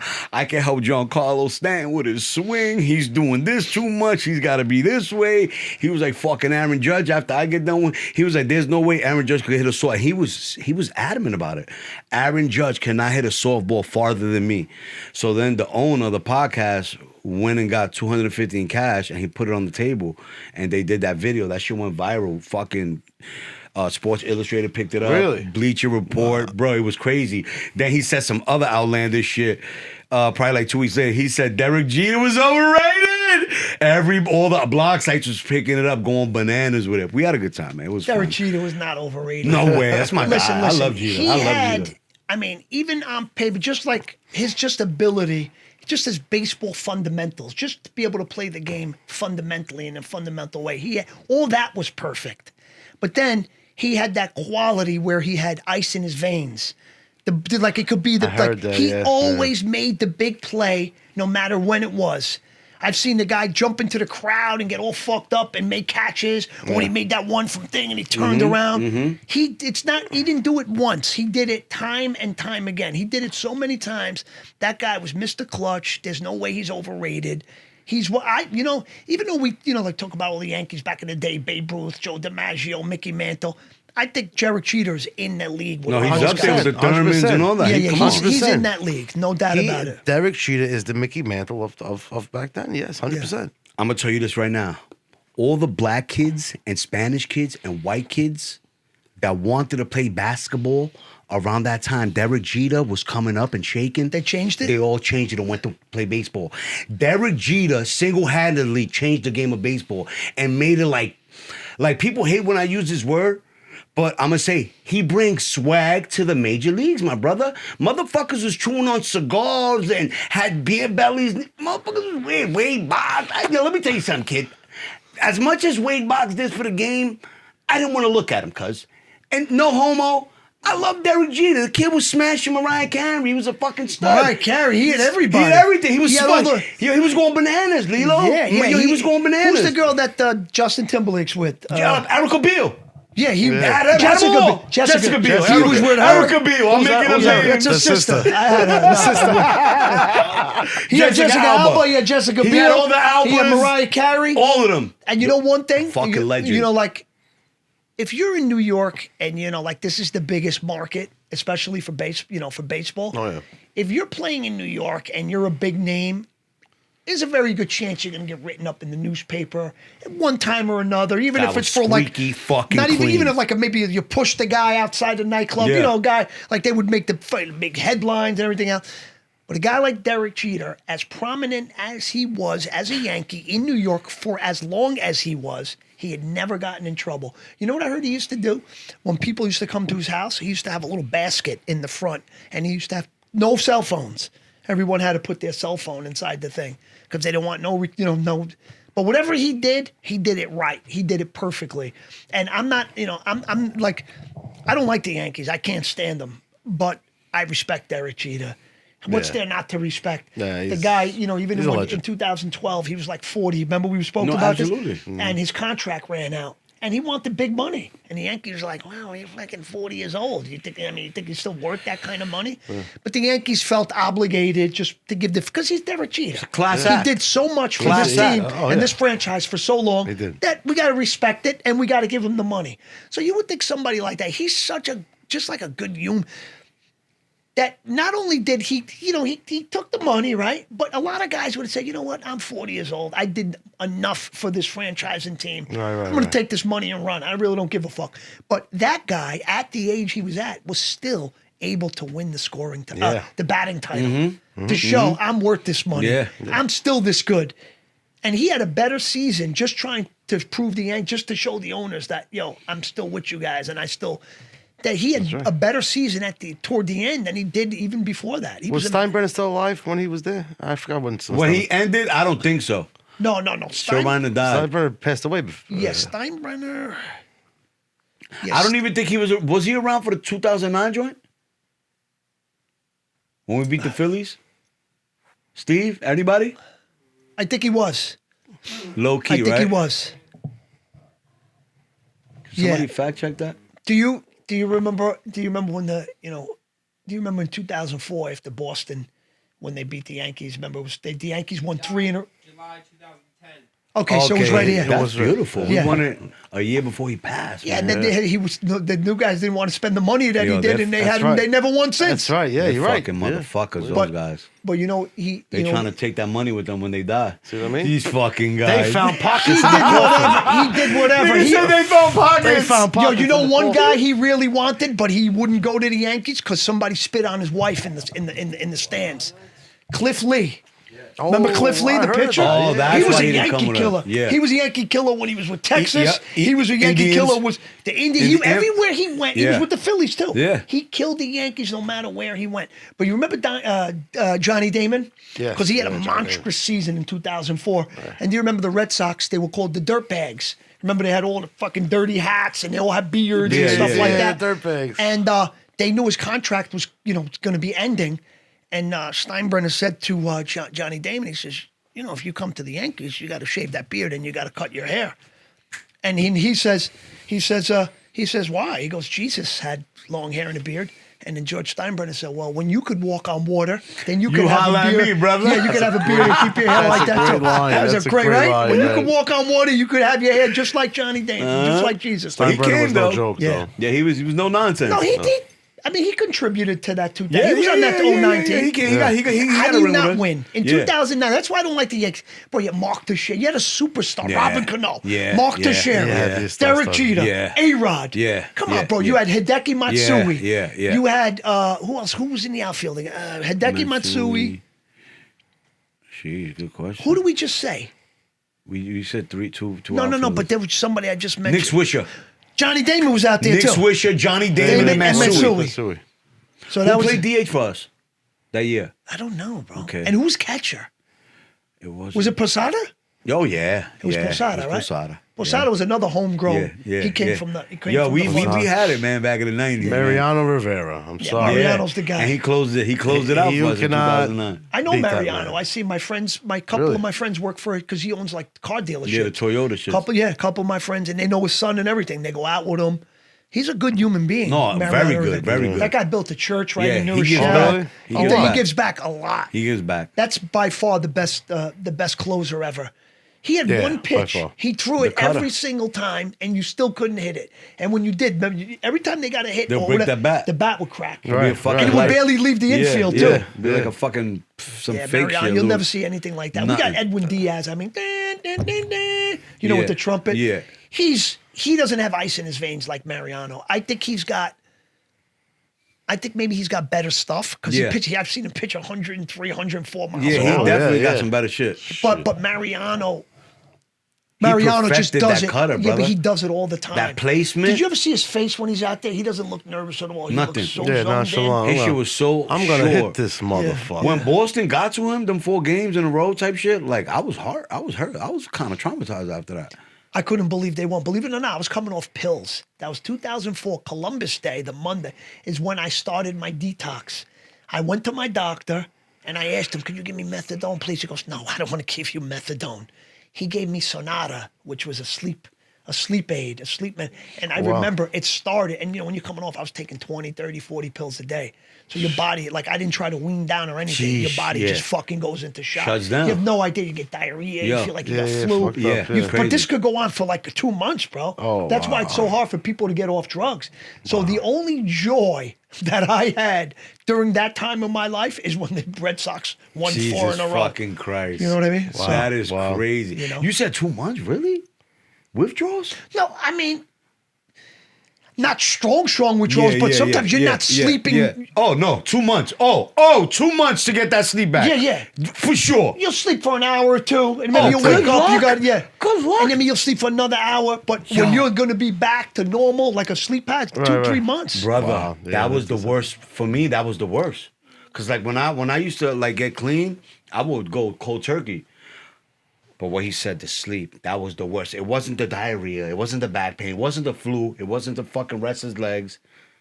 It was the no sleep, my man. Yeah. Yeah, when you don't sleep, you're miserable. You're fucking miserable. It ruins your day. And I would take everything to try to sleep. Yo. I would take, Xanax. I would take fucking NyQuil, this, that. Yup, that shit And don't so work. It makes you really tired, but you still can't Yup. sleep. Still can't You sleep. feel like a throbbing. Yeah. I feel throbbing. Not even a legs. Xanny will put you That's- out. Nah, nothing. Sleep. Oh, for And then you know withdrawals? what would end up happening? I would get so tired, but now I can't sleep, and it's annoying that I'm this tired, but I can't sleep. Yeah, it's So it's like fucked you're up. like the Walking Dead. So Yeah. then I got to go get high. Yeah, I got to yeah. go smoke crack or Yeah. meth. And then you just fall to be asleep. up. Yeah. No, I won't fall No. asleep. Oh, you won't up, fall you asleep. I'll up. stay up. Yeah. Because I know I'm not going to sleep anyway. So like a week later, No, it's it's rough. That, Yeah. that's, Yo, that is rough. you know, that's why I was having so many seizures because as an epileptic, you're supposed to sleep at least 8 to 9 hours a day, type shit, brother. You never did drugs, right, Joe? Never. I was Never- wilding never- off the pill. I mean, I smoked marijuana back in the day, But that's not. but not you, a lot. What Yeah. about alcohol? Do you? I'm an occasional drinker. I mean, I'll drink. Yeah, but you I- don't like, No, my vice is Marlboros, cigarettes. Yeah. That's my vice. But other than that, no, I never did any type of drugs. I mean, it was around me. People did it, but it was never my thing. Yeah, it's very dire consequences. So it's like That shit never sucks ends up ass. good. It's not My good. vice never. is like I said, cigarettes and gambling. I you like like to to gamble gamble? a little bit. Not to the point that I'm gonna lose my house, but I do gamble. Yeah. you know. What do you like? What do you like I to play play? cards. Cards? What? I play anything. Texas Hold'em? I play Hold'em. I play an Italian game called Squalo Guaranda. What? Ciguandaro. It's a form of gin. How do you They say play that? Scala Guaranda. Scala Guaranda. Yeah, Something 40. You dealt 40 steps, 40 you steps? dealt 13 cards. You got to make rummy. I don't even know. Yeah, they played in the coffee shops. What about Briscola? You can't really bet with that, right? No, Can you gamble? Briscola, Scoba, you can't. Well, you can, but the card games. That's what they played in where I hang out. Scala Guaranda. Scala Guaranda. Wow, that's interesting. It's a form of gin, but it's pretty cool. Yeah, and poker. You know. You got the 5 and the. I never really got into gambling. I got such a fucking addictive personality. I'll get addicted to looking at those balls on the table. So I'm really glad that I'm glad I never got into. Yeah. It's. No, I mean gambling. It could get rough. Like sports betting. Yeah. Sports betting. It's that shit is insane. because if you win, it's great. But if you're losing, then you want to start chasing. You Oh, when you chasing, nigga, that's like crack. That's just like crack. Yeah, but if you win, did you really win? Did you really? No. Did you really make up for all the times you lost? Definitely not. You never really. I'm win. in the mega red. Yeah. I'm so broke I can't even bet. If they give me a bonus bet, they're gonna take the bonus bet from me. Oh, qualified, disqualified. Like this nigga is no good. You do the FanDuel and everything. Yeah, I do the fan duel. Oh, you do all that stuff. Yeah. You Yeah, do but- too, Joe, or no? No, I put the brakes on sports betting. I'll play cards. That's about it. I put the brakes on sports because sports betting can get dangerous. Yeah, that shit is It dangerous. can get dangerous. Why? Because you feel like you have no control whatsoever over it. It's very, very easy to get Yo, brother, that shit is addicted just to, worse than drugs. Yeah, because you think, damn, you I can missed blow by a lot of one money. point. fuck. Yeah, Like but I had the over on the you missed by Cowboys. half game. a point. That's why they get the half. Guy could lose his whole family Yeah. over a I half was a speaking point. to we spoke about Merlino. Merlino was giving me football tips. I'm betting, and he was pretty good at it. Snuff wasn't. Snuff sucked, but Merlino was pretty good. Yeah, huh? That's one compliment I gave him. He was good in sports betting. You know. Yeah, I seen him. I'll never forget. He I remember when it was the Dolphins and. You guys remember that game last year when the Dolphins scored like 70 points against the fucking Broncos? Holy shit. He predicted that. He didn't predict 70 points. Right. But he predicted that the Dolphins are going to really, he said they're going to score a I lot of remember that points, a game. very high score. And I was like, holy shit, he picked it. They scored 70 fucking 2 points. Yeah, Can you imagine? hell yeah. It's I like had the basketball. over on that game too. I cashed. So you never gambled in your life? All money on the line. 2 houses on the line. There you go. Yeah? Yeah, baby. You put the house on it that day? Put the house on. Wow. This nigga's crazy, dog. What are you doing? You hand over the title? There you go. They handed me a title. Yeah. No, they get nuts. It's gambling, sports Yeah, that betting shit's get crazy. nuts. That chasing shit, that shit's like crack. Yeah. Especially You, when you do never team gambled total. before, ever? Never. You know what let me tell you something. I remember I took remember McNabb was the quarterback for the Eagles? Yeah. Okay. Donovan, remember they went to the Super Bowl? Yeah, with T.O. Do you remember who they beat in the NFC Championship? I forgot. They beat the Carolina Panthers. Okay. Right? Cam Newton. Carolina Panthers had the best defense, okay, that year. And I took this bet. I bet this guy, he took the bet. I said, I bet the Eagles, or whatever points it was. Right. And I also bet that Donovan McNabb would be taken out of the game due to injury. Because I'm thinking, this is the best defense in football. He's their biggest weapon. He likes to run out of the Yeah. pocket and do all that shit. And that's why RG3 didn't last. You Right, can't do right. that in the pros. No. You can do that in college. But They'll these fucking guys rip are your big, ankles strong, off. and Yeah, fast. fucking monsters. And they fucked him up and they took him out of the game. And I won that bet. The guy couldn't fucking What believe was it? Plus what? You remember the plus money on I that? don't That shit remember. had to be plus money like crazy. I think the Eagles were it was only by 2 or 3 points. No, I know that. But you parlayed it or you did 2 straight bets? I don't remember how I did it. I don't Okay. gamble, so I don't even remember. But I remember I bet that. And I said, I want to bet that he's not going to Yeah, you last the whole parlayed it. game. You did a 2 yeah. legger. Yeah. But that alone, betting that he gets taken out the game must have been like a fucking plus 15, 1,700. So if you would have threw 100 alone on that, you would have definitely won 15, 1,700. I don't remember making over $1,000 over Okay. that. It's like, because it was like, I don't bet. I'm like too cheap for that kind of stuff. But because it was the playoffs, I was out in California. My cousin Fabio, he bet. All his friends, they all bet. Right, and right. we used the guy who used to take our bets. Well, I don't want to say our, like I do it all the time. He owned a video store, like porno movies. Oh shit. And and we used to go in My there. favorite. We used to grab a movie and place a bet. You know what I mean? Cash out at the same time. Yeah, nigga. yeah, Play some How you bets. put in a bet and cash out at the same time? Yeah. That's a beautiful thing, man. So anything else you want to promote? Anything? What would you, if your father was alive today, what would you want to say to him? Oh, there's plenty I like to say to him, but one thing I would say to him is, Dad, you know what? I made it. That's it. You know, I made it, and it's just the beginning. Yeah. I feel I'm gonna. You just getting your dick wet, baby. Yeah, I'm going. I'm not stopping. I mean, I Don't forget us, Joe. Don't forget I'm not gonna us. forget anybody. Yeah. But people try to stop me. People try to put you like I see the haters out there. Of course, bro. They try to come push you every day. down. I'm not even working You like know. the Instagram floor like that, and they come for me. And- Yeah, but if you don't have those, it means Yeah, you're not you doing need those, something brother. right. They keep That's you right. You're alive. doing something right. Those people exist. Oh, in the beginning, they they only drove me crazy. exist. They feed off you doing good. Right. Without you doing good, there's nothing for them to eat. To talk about, They're a yeah. parasite, and that's what That's that's it. the kind of stuff they live off. But in the beginning, I was like I said, I didn't have social media, so when these people were fucking talking shit, I was like, who the fuck?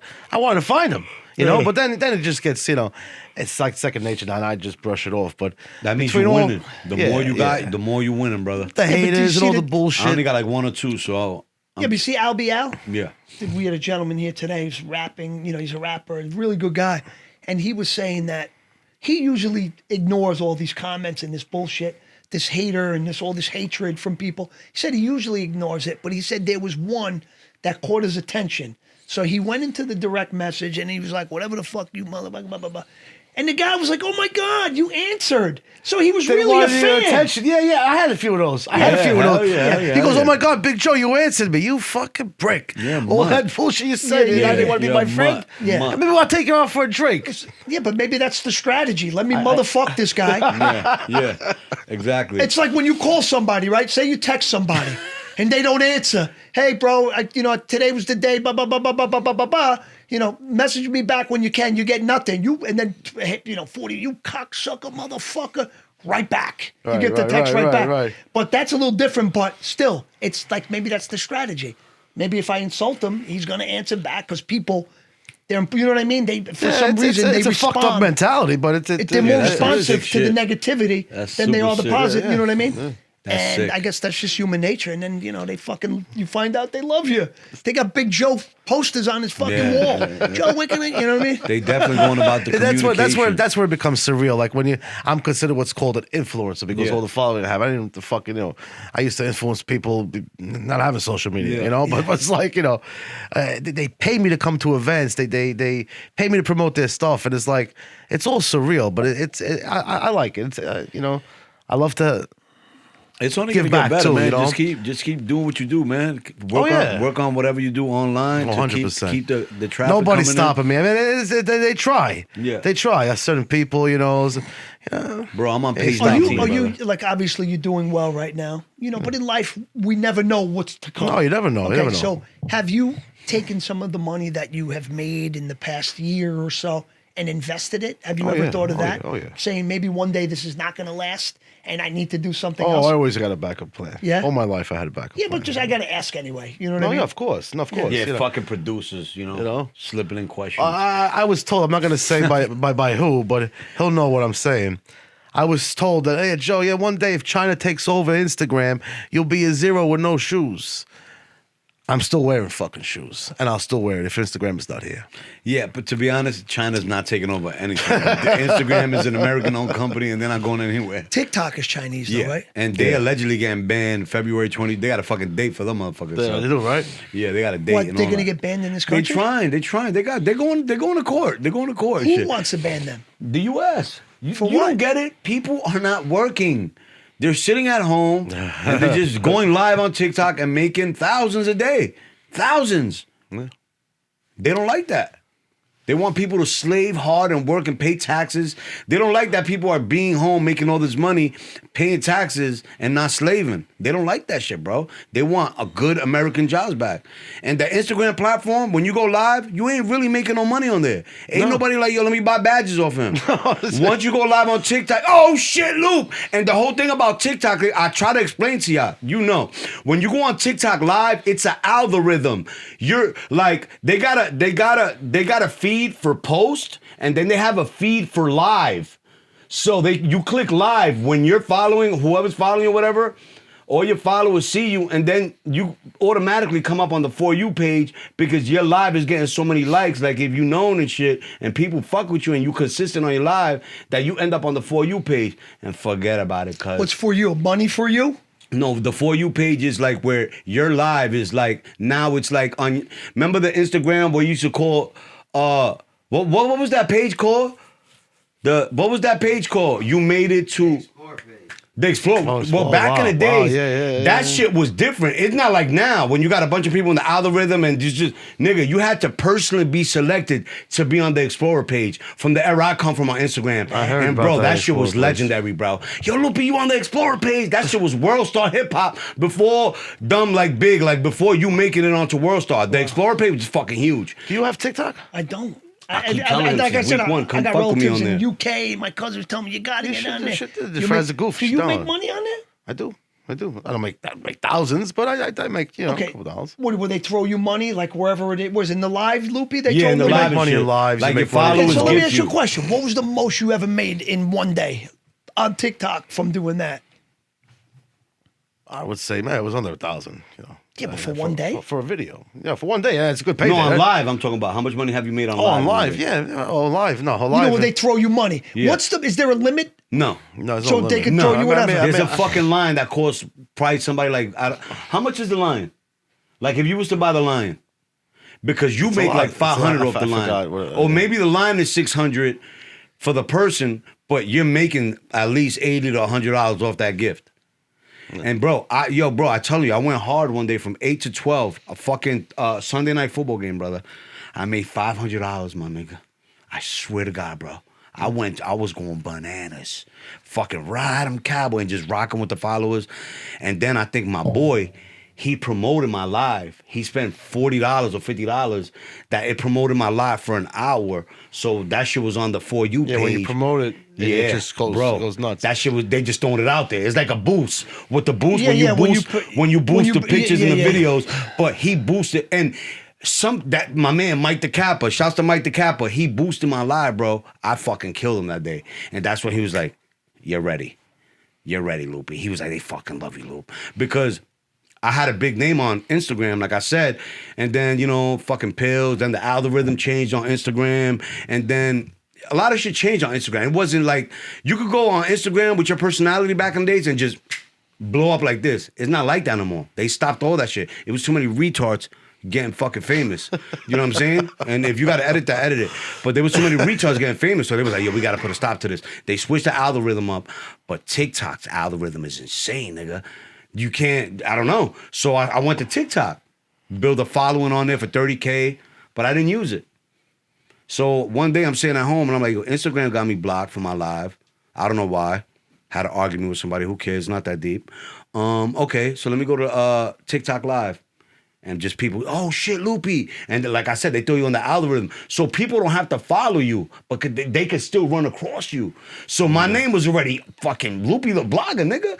So I'm on there. And everybody say, oh shit, you look so healthy. You look so clean. Holy shit, what the fuck happened? Oh, you still alive. Mad shit. And everybody just started following again. I'm still learning. All this stuff you say, I'm still learning. It ignited it again. I don't really know much of it. I'm It's not really beautiful. savvy I'm not a like that. I professional. should be. He's telling me more than I know. Yeah, so when you guys go on live, you guys got names already. They're going to know who y'all are. So you're going to get gifted, and with the swag you got, you already Like got when we it. walked through the feast You're and good. say at 18th Avenue. Remember when we walked to the feast? They were stopping You're us left good. and right. Yeah, I imagine. Yeah, but that's Yo, bro. that's prime time for us. That's like, true. Yeah, you know what I'm that's saying? true. Yeah. I'm telling you, bro, you will go bananas. Let's go bro. to the St. Patrick's Day parade and see if they stop us the way they do. So, well, then we'll see. That's a big game. You know They what I mean? probably will. After probably I will. insulted him and told him that St. Patrick was really Italian. You know, he was. He was born in Rome. St. Patrick was Italian. And then you Holy get the shit. Irish. They It's fight an you Irish on that. holiday, but St. Patrick was Italian. Sheesh. And you know what he was famous for? He was famous for, well, he used the shamrock to teach the Holy Trinity. Right. That God is the Father, the Son, and the Holy Spirit all in one. Because it's one leaf, Yeah. but it's three sides. That's like clover, the yeah. Trinity. The Father, the Son, and the Holy Spirit. And that's what he used to teach was the shamrock. So I guess that's why the Irish got credit for that holiday, and it's an Irish holiday. You know?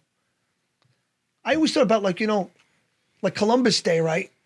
Even though Columbus raped women and did all kinds of crazy shit. Yeah. But we weren't there. So. No, I know we weren't there, but there's history, Right. I know, you're right. But But people get mad. Like, oh, how can you celebrate Columbus Day? Whoa, I wasn't fucking there. I wasn't there. Why are you getting mad for? no, I hear what you. But if he was doing those things, I wouldn't celebrate that holiday. You know what I mean? But the Italians, because they didn't believe him because he was saying what was said was that the Earth was flat, but he was saying no, it's round. And he wanted to prove that, but he needed boats, he needed ships to be able to do that and to show this is really how it is. The Italians didn't believe him. They didn't give him the boats. Yeah, they went to Spain. Yeah. The Spanish gave him the boats. What were the three ships? You know the names? No. You know the names? Yeah, the Maria, the Nina, and the Nina, the Pinta, and the Santa Maria. Maria. It was three boats. Maria. Yeah, it's three. So the Spaniards should get credit for that Spaniards, yeah. That's true. because the Italians didn't believe it. If it wasn't for the Spaniards, that would never have happened. Oh, yeah, because he was born in So Genoa. Italians got slack for the holiday? Well, they call it now. They don't. They With still, the whole social media thing, because well, I've some seen for people years still, they've been trashing it. Italians still call Columbus Day, Right. Yeah. But now it's called Indigenous People Day also. Yeah. So Yeah. What the fuck does that mean? Well, Indigenous. indigenous means All these fucking terms. He, her, she, me. Yeah, Oh, don't get me started with that. That was indigenous? What the fuck is that? Now you're not claiming no race? but, What's up? he felt, people feel that he suppressed them and Right. oppressed them. and held them down and raped women. All kind, like you said, I wasn't there, but you know, if that kind of stuff is true, it's not good. It's No, of awful. course it's not good. You know what I mean? So, whatever. But Yeah, it is what it is what it is. Yeah. I don't pay Anything- mind to none of that shit. Yeah. Anything else We you ain't want to getting no talk gifts. about, brother? As an actor, Right. right? Who's your favorite actor? Ooh. Shit. I got to say, you know, listen, it's got to be De Niro. De Niro, He's right? been the most influential to and for me because people told me I looked like him when I was a kid, But you even did. before Bronx Tale. You know, I was working out of Florida. Someone, oh my God, you look just like De Niro. I barely knew who he was. And then when I went home, I started studying his movies and stuff like that. Right. And because he plays a lot of these tough guy roles, people automatically think that's what he is, but he's not. He's very introverted, he's very shy, and he's not a person of many words. So after meeting him and getting to know him the way I did, I respect his acting so much more because I know, Yeah, like, you where should. the fuck did that come from? This guy barely says 2 words. And then when you see these performances and these monologues and different voices and different characters, you realize how truly brilliant this guy is. I mean, and also, I mean, look at the, he gave me a shot of a lifetime. He did. trusted He did. me with his directorial debut. So, listen, whatever people want to say about De Niro and, you know, whatever has happened, you know, it is what it is. But I can never take away the fact that he gave me the opportunity of a lifetime. And the way I see it is, you know, I respect anyone who stands up for what they believe in. Hey. And if he believed in what he believed in and why, as to why he did and said what he said, then you got to respect it just because he's standing up for what he believes in. It may not necessarily be what you believe in or you believe in, but the fact that he is standing up for what he believes No, in you gotta respect is that. definitely All day. respectable. 100%. So that's Even the way if I you're look looking at like it. a kook. Yeah, that's the way I look at it. No, 100. No, you're right. 100%. You know, 100%. but I Listen, got to say De Niro. De What Niro? about you? me. You're gonna laugh when I say mine. It's an old actor, Anthony Quinn. Oh, I love Anthony. Anthony Quinn. I heard you say that. I grew up watching him, man, and actually one of my favorite mob movies is a movie that a lot of people don't really say is their favorite. Across 110th Street. You ever see that movie? No, I didn't. Oh, go watch Across 110th Street. Yeah, I need to it's see it's that. it's a mob movie, and Anthony Quinn is in it. Yeah, how good was he in Gotti, though? Oh, it was He was Neil Gotti. Delacroix. He was Neil Delacroix. I'm about to go to Netflix right now and watch Yo, all of it. he comes in there, right? Because Gotti kills Castellano without permission. Right. And Neil is Gotti's mentor. Gotti's his prodigy. And Neil, he's basically by the rules. He don't give a fuck. He's a gangster. Yeah. He's Cosa Nostra. He will kill you, even if he loves you. He's by the rules. And the rules are we respect the boss that we have, and you got to live by the rules. So they had a sit down, and they wanted to kill John Gotti. They wanted to kill him for killing that guy Gallione. Remember, yeah, Ralphie yeah, Wiggs.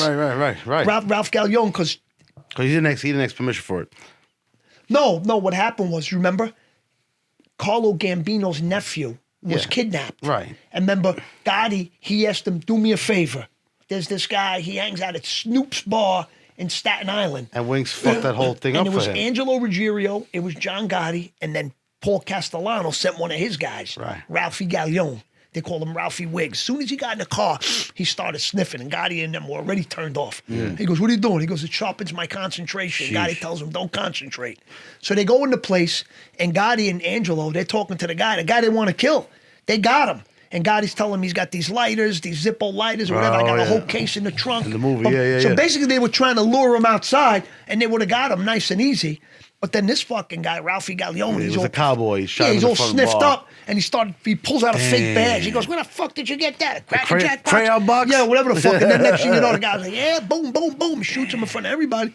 When they could have shot him in the back, they could have burned him outside and did it nice and easy. Nice and clean. So now, Gotti they kill Ralph. Remember, Paulie Walnuts was the guy, remember?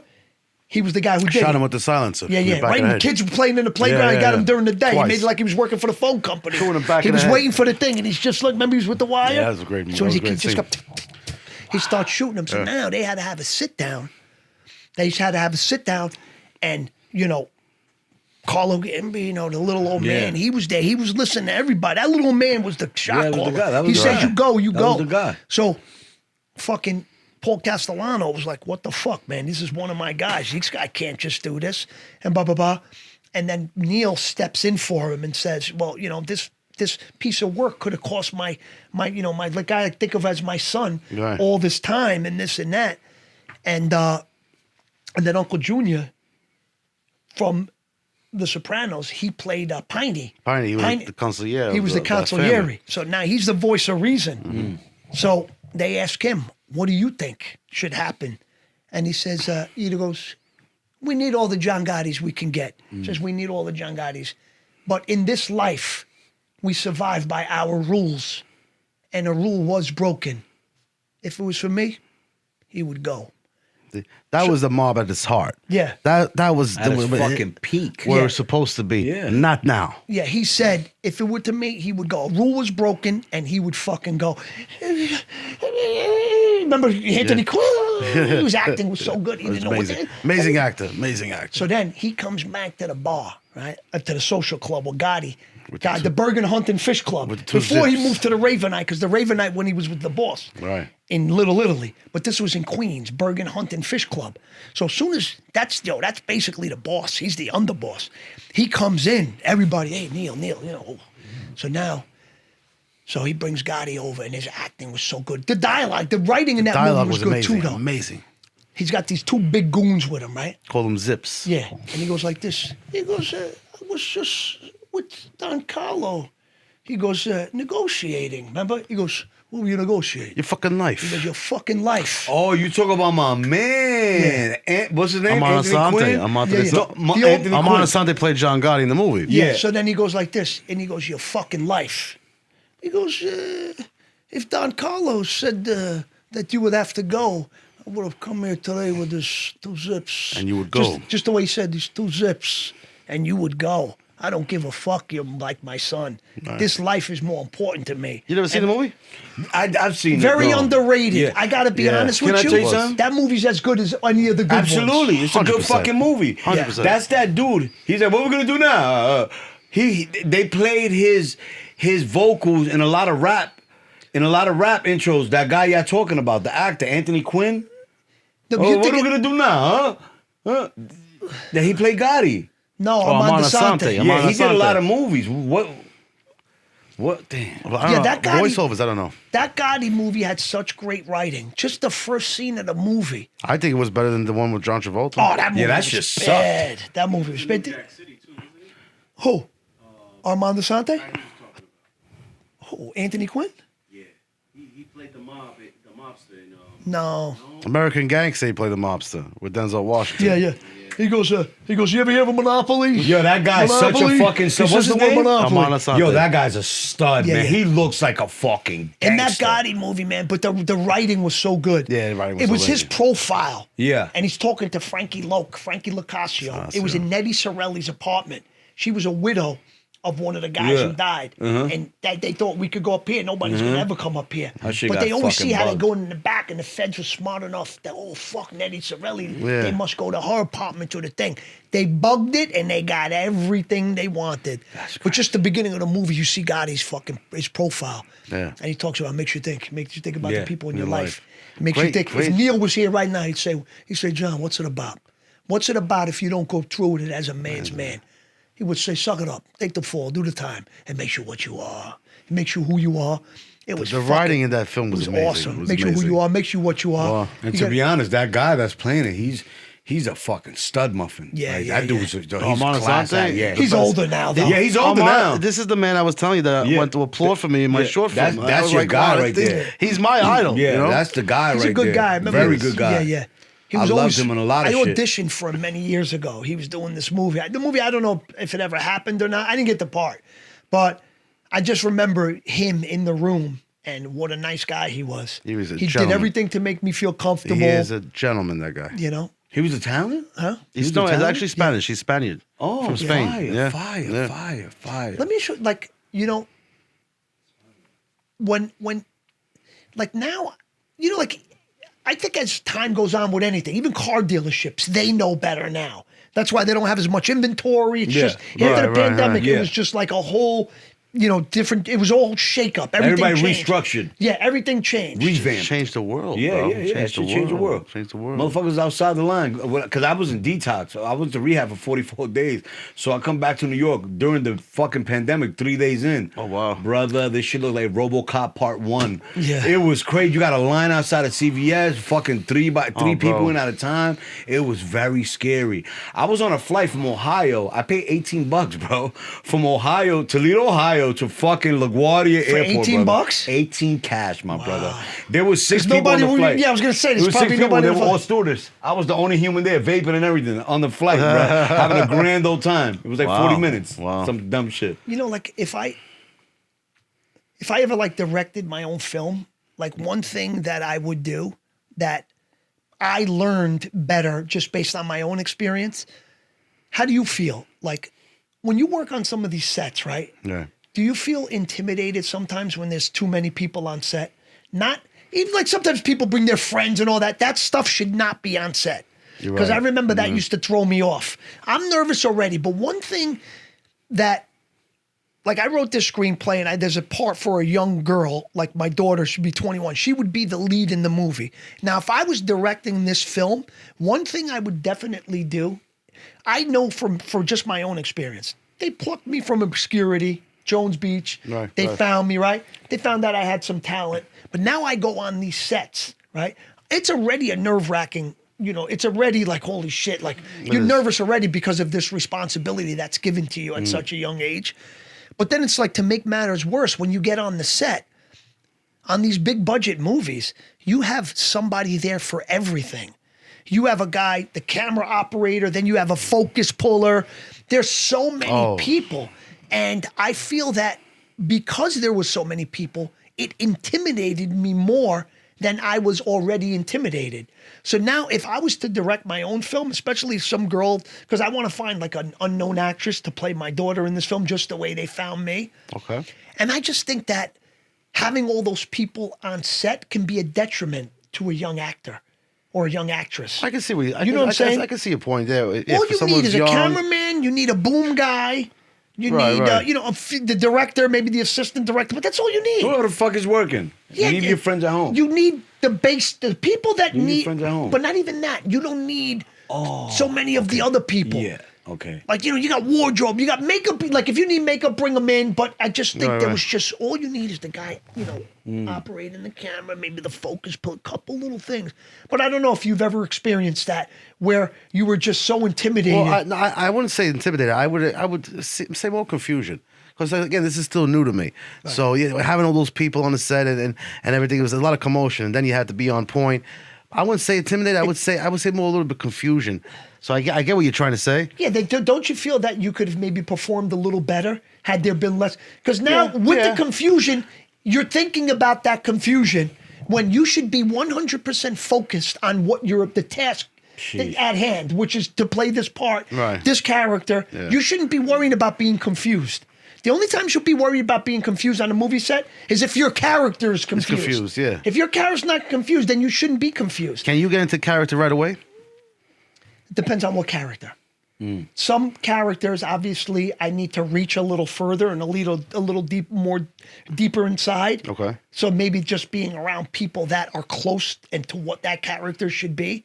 Sometimes maybe it takes a little bit more because we're human. Yeah, and to do it the right way, it requires some time. But then there's some characters, they're very close. They cast us for certain roles because they know this character is close to who Joe really is or to who Lilo really is. Right. You know what I mean? Which is, it's good because you'll work that way, but you can only move the needle so much and so far playing the same thing over and over.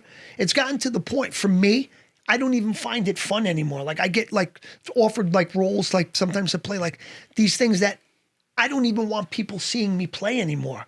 It's almost like I'm embarrassed. Like, dude, this guy was in Bronx Tale. It's fucking 30-something years later. He's still playing these kind of roles. No, yeah, it's almost to a point where I don't want to do it just out of fear of being embarrassed. Like I want, because I could do a lot more than that. And it just feels that, I just feel. No, I hear what you're saying. They cast us, and this is why it's very important. When you go home tonight, man, read out loud, pronounce every word, say coffee, say chocolate. I'm telling you, it'll help. Help, yeah. Speaking because of. then it's like, Yo, come on, my chalk. hey, would you got like some chocolate? Yeah, chocolate. You got some Chalk. chocolate. nigga. Chocolate coffee. Have some chocolate coffee. Get the fuck out of it. Yeah, this guy says I stand with Mike. Get the fuck out of it. But That was me in the chat. I said, yo, Steve, I quit, Steve. I stand with Mike, yo. Tommy stands with Mike. Get the fuck out of here. I said, yo, I quit, my nigga. I stand with Mike, my nigga. Yeah. Shout out to Mike, man. We tried, man. Yeah, what are you gonna do? Any shout outs you want to give to anybody?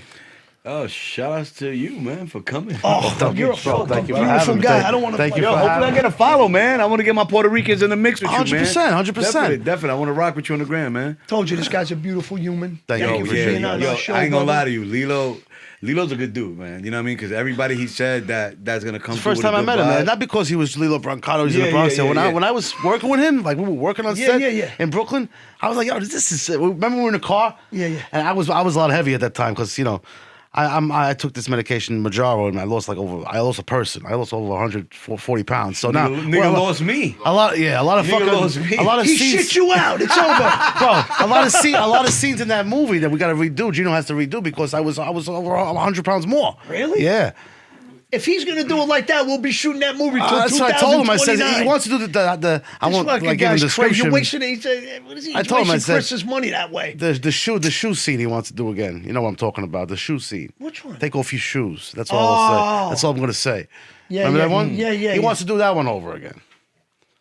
Yeah, there's another one too. He mentioned he wanted You know? to do over again too. Which I get it. Gino's I mean, a I get sweetheart, it. though. He's the best. Amazing. Gino, Joe Pip, Joe they're great Pip, people. yeah. And They're the guy great Joe people. Pip. You know, I got involved. You know, how I got involved with those guys. Oh. Somebody from Instagram during the pandemic, because we were doing like Zoom AA and NA meetings. Yeah. The dude was like from Brooklyn. He was like, "Dude, you mind talking? You mind being a speaker at the meeting?" I said, "Yeah, no problem." And it was a meeting in Benson, Brooklyn people. That's Joe Pip saw me. Okay. And then he contacted me. We started hanging out, and then he brought Gino around, Nice. and I wouldn't have met you. But I think we eventually would have Eventually. crossed Yeah, I paths. would have definitely crossed But- paths. Eventually. But it happened sooner because of that. But one of our first scenes, one of the first times I was filming, we had to get in and out of a Honda Accord. Now I was, Yeah, bro, yeah, I was those pushing, shits is I was tiny. pushing 500 Yeah, pounds. it's I was cra- big that's- dude. yeah. If you don't mind, what do you weigh now? I'm 380. Keep Oh, it up. wow. I'm man. So you lost 380. 100 fucking 20 I was pounds? 515 pounds, bro. At my heaviest, I was Keep it up. Keep 550 it up. Keep pounds. doing what you're doing. So we were filming in the Honda Accord, bro. I haven't gotten into a car in years. So getting in and out of that car, remember that? How many times we had to get in and out of that car? I was like, oh, fuck, I gotta do this again. And I was talking to him, like when in between, like when they were filming, he was like a real person, like a kid from the neighborhood, Yeah, you know. literally. And that's how.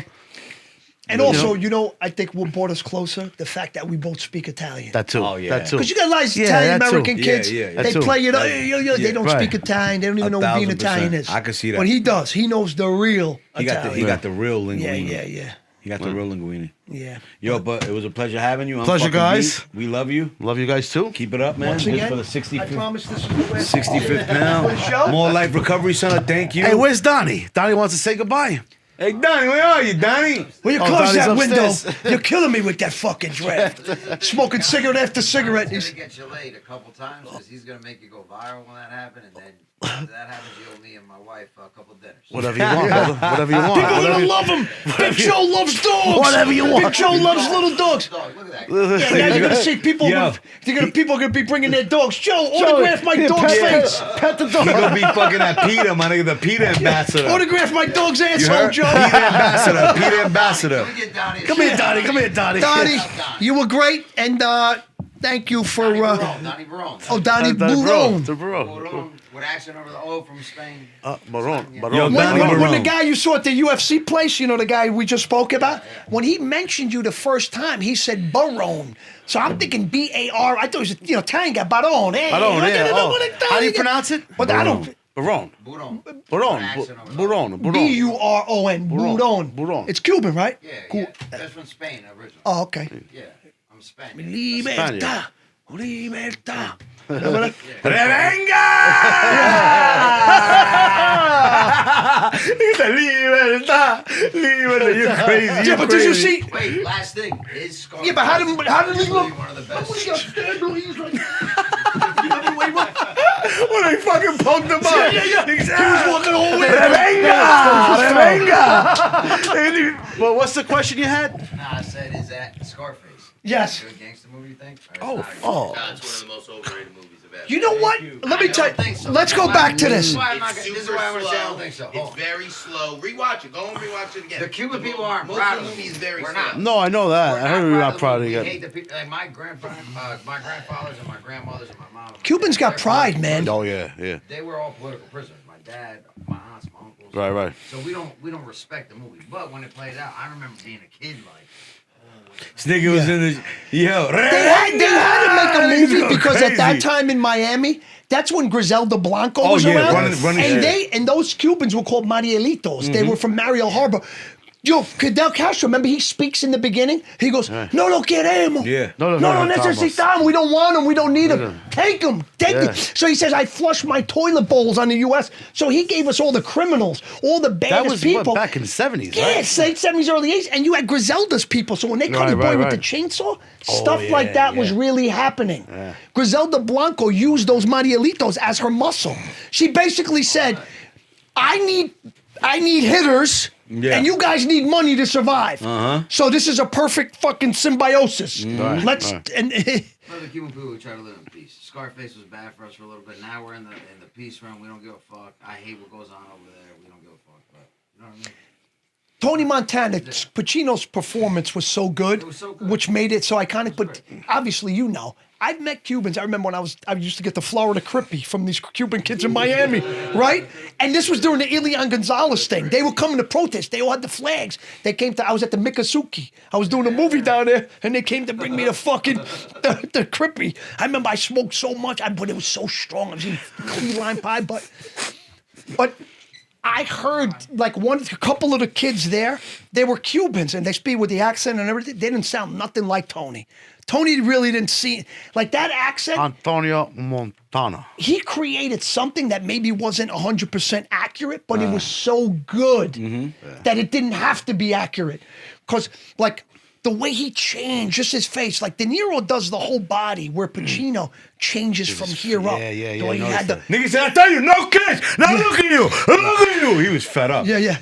I like Carlito's way better. Oh, you stupid that was my fuck. shit. Look at you now. That was my shit. I like that Yeah, better. look at you now. Carlito's You're right. stupid. Yeah, Carlito was crazy. He goes, Your Honor, and he goes into this whole thing. I was insane. Yeah. How's it go in the beginning of that movie? You know it. I know you would. Yeah, but then he's Carlito's talking. I've been rehabilitated. Yeah. And finally to be relocated. Yeah. So look, you talking That was about him an being Cuban. How do you feel about him being a Puerto Rican? I thought as a Puerto Rican he was good. You think so? Why you don't? Nah.